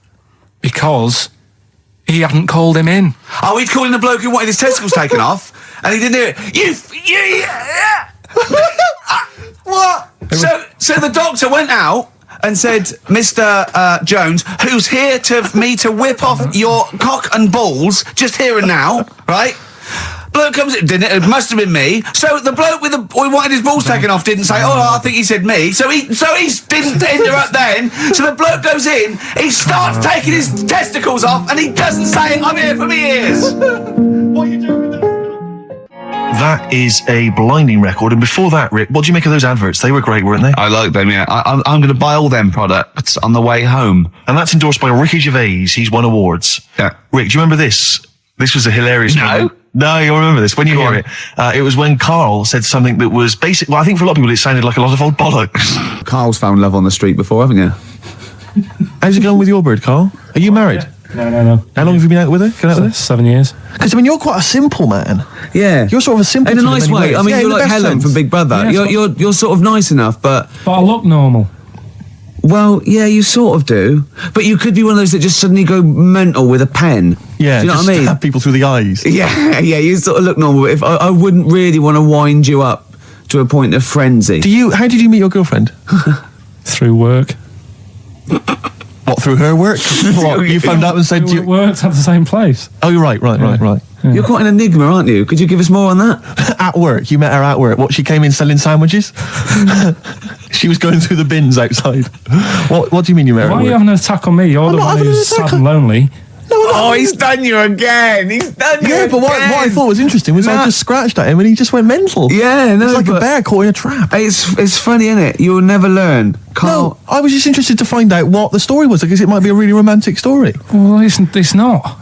All right, jeez. I love the fact he doesn't was want to thinking talk about his love affair. I was thinking about you in the week, and like, does it worry you? I mean, you sort of joke about it now, and we're talking about it in the office, you know, like, oh, is Steve really touchy about the way he looks? And Oh, what's this? Where's that come from? He's done it again. He's done you again. I was walking home the other night, and I was thinking about it. And do you worry that when you're old, you will be on your own? You did start it though, didn't you? Well, Carl, I'm glad you brought this up. because I mean, for me, you know, a lightweight, frothy entertainment show on XFM on a Saturday afternoon is exactly the place where I want to discuss the desperate, lonely future that's inevitably coming my way. Oh God! I'll tell you what will cheer you up and forget all that. A bit of Embrace. Oh, one of the most hated bands. I'm a little bit concerned about your toilet discussion. What exactly is your point again? I was just a bit bemused. You see, it's a tricky one. All I'm saying is, right, there was at the pub quiz, I go to the toilet, not thinking about anything. I try to go, right, there's a little gay fella next to me. I love this little gay fella. Now, the weird thing is, there's nothing stopping him having a little glance, right, because he's allowed in the fella's toilet. Yeah. Now, I'm not allowed to go into the woman's toilet and have a little look round. Right. So all I'm saying is, should they have another toilet area? What, for gay people? Yeah. And so this would be gay men and lesbians? Is that going to complicate things? Well, I mean, I can only assume. I mean, to what point? I'll ask you a question, right? If you're intimidated, that's a shame. But you know, most gay men aren't looking at your knob. You know that. What do you mean? I can only say that 99.9% of gay men who use a urinal standing next to what they assume is a heterosexual man aren't looking at his knob. And what they're doing then? They're emptying their bladder. No, but the thing is, I can't talk. You're saying like, you know, about would you have one toilet for lesbian women and gay fellas, right? What does that mean? Would it be mixed? Would it just be? Well, would it have a man on one? That's heterosexual man. A little picture of a woman on the other, and then what? What would the little icon be? A man and a woman? A man and a woman. Just having a chat? Yeah. In pink and dot lines. But you couldn't mix them, because then what would happen is you'd get people who are going, oh, I'll play up to this a bit. What, pretend to be gay? And yeah, you know, sort of grow a moustache and shave their head. And pretend to be a lesbian. Right. Yeah. So I see. So you know, people pretending to be gay so they could go in and have a look at the lesbians. Yeah. Right. So that would mean that we need 4 cubicles now, would we? Yeah. No, this is fine. 4 cubicles. So every pub now. How many toilets do we need? Every at the pub's now got 4 toilets. Oh, Carl, bisexuals. Yeah. Now, interesting. Bisexuals. How many toilets do we need now? Call the council. Do you use any? Huh? No. No, because they're interested in everything, aren't they? Because the little bisexual fella will be looking at your knob. Right. With them, what you do, you just have a door. You open it, and there's one urinal there, so you can't get a queue. They have to sort of wait. I just thought that. Well, why can't there just be a thing between the urinals, so no one can look at anyone else's knob? Wait a minute. Just to go back to Ricky's point, what stops, even if we've got the toilet for gay men, what stops the gay men who want to have a look at your willy going in the regular toilet and pretending that they're straight? Most men don't wear gay across their head. Exactly. They don't have a tattoo. There's no branding yet in the British house where they have to declare. So we're going to have to expand this. What So we've all got to carry identity. Do you know cards. you can see a gay, can you? Coming a mile off. No? No, I'll just hold it in next time. No. Can you tell gay men? Do you know a gay man? I'd say probably if you did if you lined some people up and said point them out, I reckon I'd get. But hold on, we're not talking about people dressed in leather with the arse cut out and an handlebar moustache. Yeah. We're talking about the everyday, non-seen. Of course. Yeah, but I mean, suppose I put you in a room and there was 10 naked men, right? Yeah. And there's 5 gay men and 5 hetero. Could you walk along that line looking at those gay... Am I naked? No, you don't have to be naked. Why would you have to be naked? To catch them out. How will you catch them out? Don't go into it. Don't go into it. Don't go into it. Play record. Ooh, those boys can rock there. That's the Guns with All Their Roses and Sweet Child of Mine. On XFM 104.9. I enjoyed that. Yeah. That was good. It rocks. I hope the audience was playing it loud like us. Yeah. Ricky Gervais, Steve Merchant, Karl Pilkington. Well, look at him yawning. How rude is that? Carl, what's wrong with you, man? Have you been up late? A little bit. Girlfriend was away, wasn't she, yesterday? Yeah, I always have a problem with that. I always have, because you don't go to bed, do you, early? Do you know what I mean? You sort of think, I just always find that thing that if, you're used to living with someone, one of you will go, let's go to bed, then you'll go, all right. But when you're on your own, you go, You just forget to go to bed. I just stay up. Okay, stop eating now, Carl. You've ate all the food. That's just a plate. All right. Okay. Yeah. No, I stayed up and watched, there was a thing on about Dracula. Right. What, Dracula? And I found a flaw in it. Go on. Not the fact that he's the living dead and and drinks blood to stay alive and he doesn't reflect. And he can in turn into a mirrors. bat. Well, and you can go on. The mirror thing, you can't look in mirrors, can he? Well, he can look in mirrors, but he can't see himself in a mirror. Yeah. That still doesn't work. Go on. Go on. It doesn't work at all, Carl. It doesn't work. Go on. Well, Centre parting's always really neat. His centre parting's always... how does he do it if he can't look in the mirror? Blood on the floor or something it was called. Rubbish. I love the flaw in the Dracula film is that his centre parting's too neat. How did he do it without a mirror? Oh. Was it a documentary about Dracula? No, Yeah, there was the real Dracula. The real Dracula. Yeah, the real Dracula, the It's true just a stuff. film. It had blood on the floor or something. It's called. Yeah. It's rubbish. We had a little lunch yesterday, didn't we? We did indeed. That was a nightmare. Yeah. I hate going out with you two. I was explaining to Carl, right? I like to excite Carl's imagination, right? And if it involves chimps or monkeys, all the better. Brains he likes, parts of the body, deformity. I know where to, what buttons to push. And I told him about this thing. I don't know if any of you out there know about this, but there's an experiment they did in the 50s, a clinical psychology experiment where there's your two hemispheres of the brain, okay? They're joined by a thing called the corpus callosum, right? Which is just a little flap of skin, like a little scarlet lead that joins your two hemispheres. And what they did, they cut that in half, and they thought it was a cure for schizophrenia, but what it turned out to be, or epilepsy, I think, I can't remember, was that your two sides of your brains didn't function together. You couldn't get information. I was telling Carl all this thing, and one of the things I told him was that they did it on a monkey, and it fought itself over a nut. Like its right arm was connected, by its left lobe of the brain, and it was fighting over itself. And Carl went, instead of thinking this is amazing experiment, he went, would it have been happy if you'd given it two nuts? Yeah, I know. Well, you started off by explaining it. I remember you mentioned, because I was watching the two of you as you were describing it to me, you said, of course, one side of the brain deals with symbolism. And as you said the word symbolism, I noticed Carl drift away from looking at you, pick up his mobile phone and start pressing buttons randomly. And I thought it was the word symbolism that got him. And I noticed you took you just a moment longer. And I think the first thing you said was, when did I lose you? Yeah, I knew I'd lost him. It's extraordinary. And he doesn't even try I to think I said disguise it. nomenclature at one point as well. Right, yeah. And I knew I was dicing with death there. Yeah. But, Yeah. but I told you tried to look it up, didn't you, on the web? You didn't find anything about it, The did you? spelling of it's what is it again? What's the word? Corpus callosum. Yeah, so I couldn't do it. No, it's no point. Yeah. Don't bother. Give up. Don't bother. Give up. So if anyone knows any interesting facts about that But yours hasn't been cut in half, has it, Carl? That would, again, might explain something. I'll tell you what we will be talking about later. I don't know if you're sort of aware of them, Steve. Go on. Bonobos. Oh, I don't know much about bonobos. I told him about he was looking for stuff. I said put in bonobo. He was having no luck with chimp. And they're a form of chimpanzee, but they're even closer to us, evolutionarily speaking. They've got their social groups are more like ours. They're more intelligent. And he was loving it, weren't you? So is it human bonobo Carl? Is that how it works on the evolutionary ladder? Chimp Carl. Yeah. Yeah. Talking about So we're talking about bonobos. You're excited about that? Yeah, That's yeah. coming up in Monkey News? No, I think it's a bit of a monkey bonus.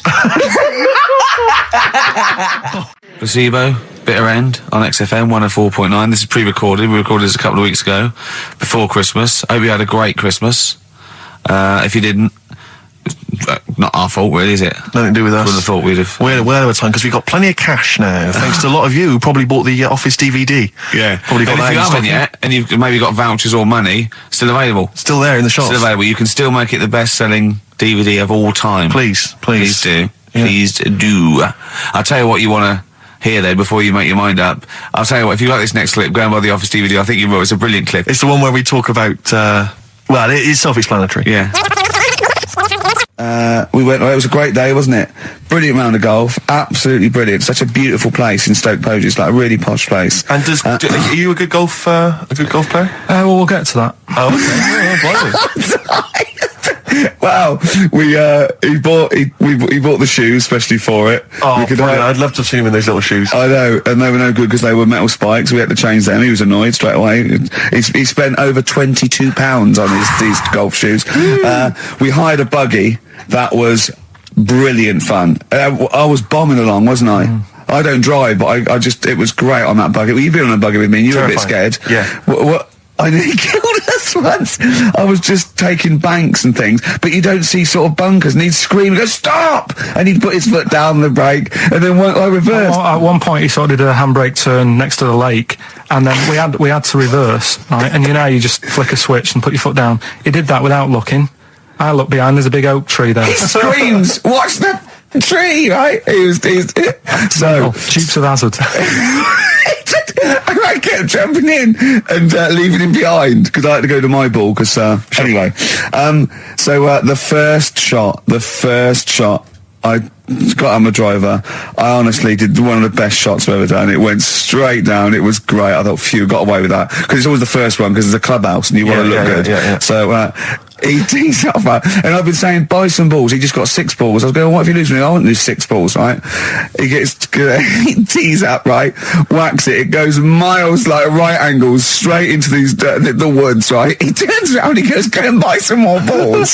So I'm laughing because it's like impolite to laugh, but he broke the ice for me, and I was falling around. And then his second shot, I go, you're off for 3 now. If you take another shot, he went, oh, right. So it's his third shot. He puts the ball down. He hits the ground before it and misses the ball altogether. And I was on my back, wasn't I?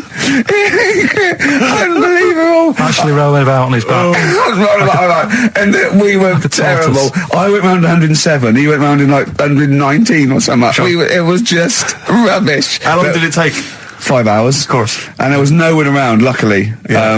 But it was fantastic. So then we go and have our meal.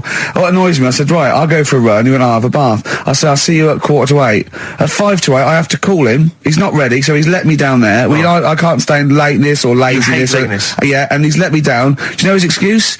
He fell asleep in the bath because there was no light bulb. There's no light bulb in the bathroom. So instantly he fell asleep, and he was late. No, do you know what I mean though, Steve? If you're sort of like nice and warm and what have you, I was tired anyway. I've been stressed out for 4.5 hours, right? My life flashed in front of me a few times in that buggy. So it's all sort of wears you down a bit. I thought, right, I've got a headache. You're going for your run. I'm going to have a bath. I walk in, put the light on. For some reason it didn't come on, but I thought, it's all right. I'll just, doesn't matter. You can have a bath in there. It's summer, so it's light anyway. Well, there's no windows in the bathroom, so... So you were in the darkness? So I'm in the darkness. I nod off because I'm shattered. He calls up, hassling me. So I said, well, it doesn't normally take that long for me because, I haven't got, like, long hair. I've got a dryer and I can sort of one wipe.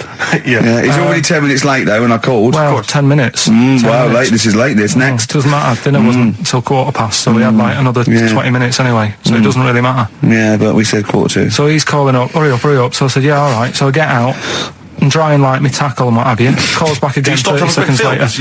No, I don't, I don't like that. You're not going to do that, no. Give it a wipe.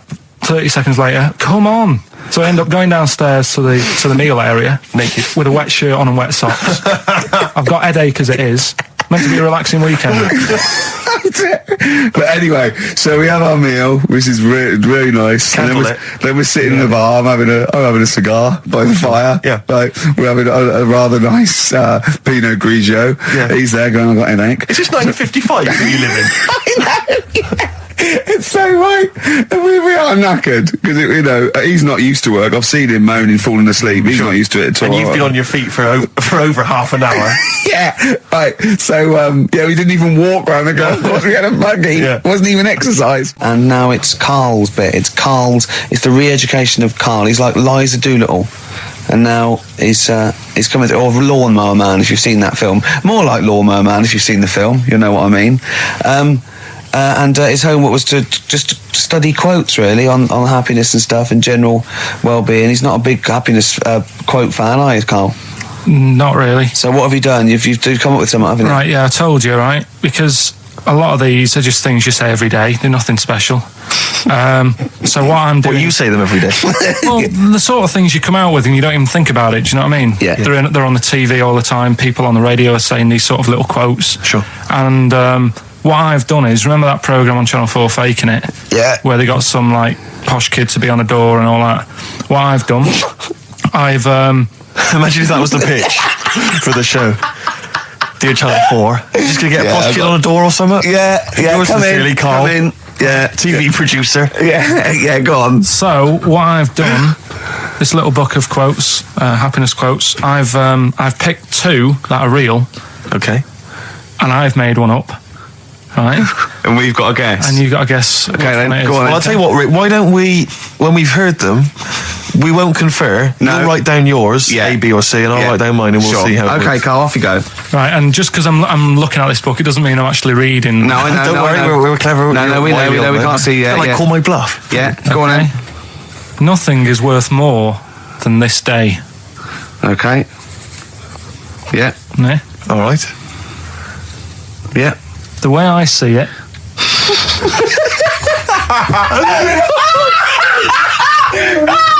Oh God, my head's gonna burst. no, hang on. My head's gonna burst. No, Hang on. this might not be Carl's. It might not be. How do you know I haven't tweaked them a little bit? Yeah, good Okay, point. fair Good enough. point. No, good point. The way I see it, if you want the rainbow, you got to put with the rain.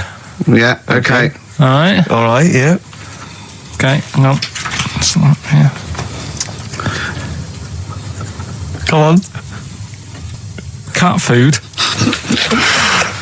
Cat food, come on. It stinks a bit, but if you don't put up with the smell, the little kitten will die. Steve, I don't know what to say. I don't know what to say. Imagine this in faking it. Imagine their faces when he says that, and they're going, "Oh my God." Oh. Carl, play a song, mate. We'll have to confer on this one. Well, that's just amazing, Carl. Just read them again. Two were real, one was fake. Go on in. Right. First one. Nothing is worth more than this day. Excellent. Next one. What does that mean? Well, cherish now, cherish your time. Okay. Because you can't get it back, and Yeah, you know that's the way I saw it. Carpe diem, whatever it is, seize the day and all that. Okay.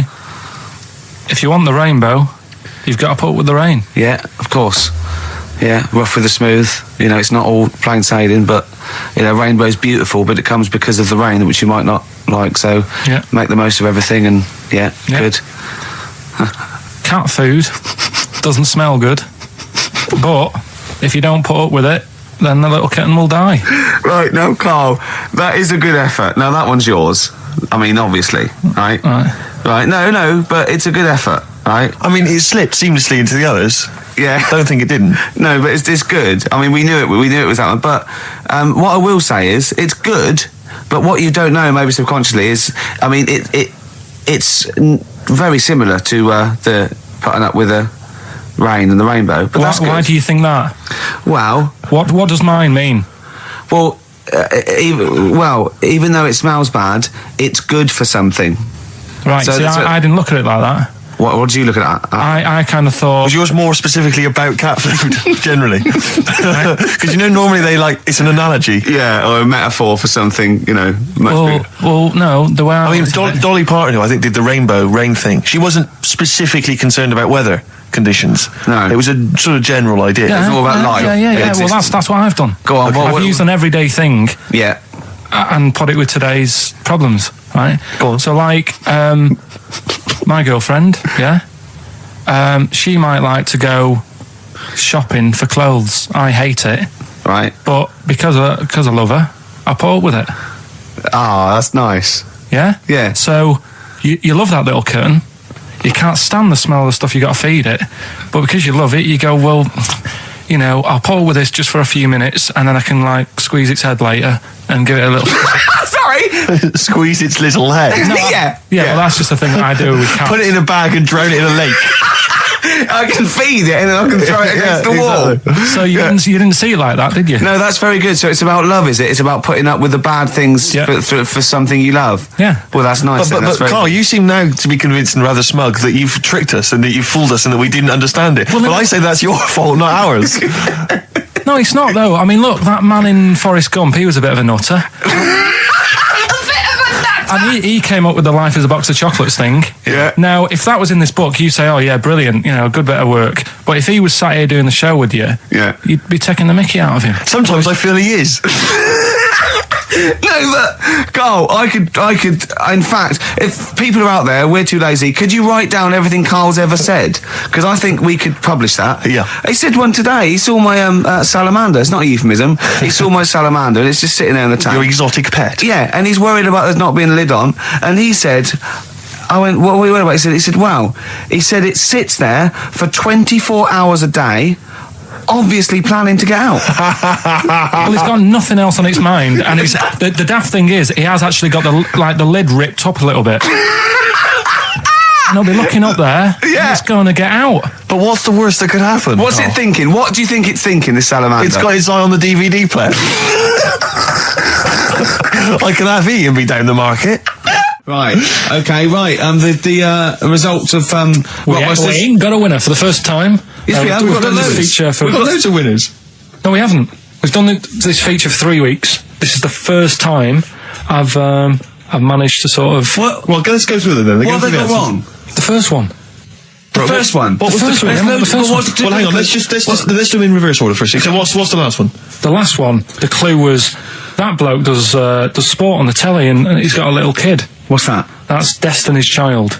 Des, who does ITV Sport, that's has got terrible, a Tiny's man. Child, right? No, That's terrible. that's fine. They got that. Okay, Destiny's Child. Des- What's the one? Des What's the Tiny's Child. middle one? Right, the middle one. Right. Child. The second one was he doesn't like women, yet he's got a couple of kids. That's a bit weird. Yeah. Right.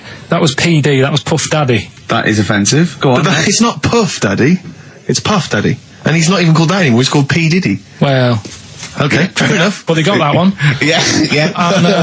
And if I'm being tight, these lot are as well. Yeah. Yeah. Tight means something in Manchester. Go on. Right. And the first one that they're having problems with, I don't think them birds should be allowed in this They've area. got it. Boyzone. It's not Boyzone. What's the clue again? I don't think them birds should be allowed in this area. That is perfect. A boy zone. No birds. No women. No women, yeah, birds, right? A boy zone. Sorry, Carl. If that isn't the answer, their clue is better than yours. That is brilliant. What was yours? Boy zone. It works perfectly. What's your answer then? Bangles. I have no idea what that means. Like seagulls. So you don't want them in this area, so you're banning them. Bangles.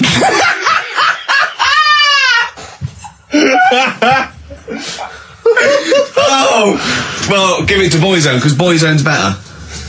Don't use birds being allowed in this area, it's a boy I think zone. we should have a rollover. Carl beat them. Carl beat them. You have to use his logic, But surely. theirs works. You can't do what am I thinking. No, that's not what I'm thinking. It perfectly. It works perfectly. I think you've got to give it to the ones that got the boy zone. Well, how about, right, because they didn't actually get into my head and my Well, way of thinking, heaven right? forbid. How about we just keep back the David Attenborough and they can have, I'll chuck in the Hellraiser, right? Okay. and Blondie album and the Madness Yeah, one. okay. Pick a winner at random. Pick a winner, Steve. I'm going to give it to Paul Sloman, who got those answers, and he also says, P.S. Carl, you're a moron. So I'm giving that to Paul, and good luck to him. Right, well, He's got a crazy night tonight. If we can rush these over to him, he's got a cracking Saturday night. well, if I'm a moron, I might get your address wrong when I send them to you. Ooh. Coming right back at you, Paul. Yes. Carl!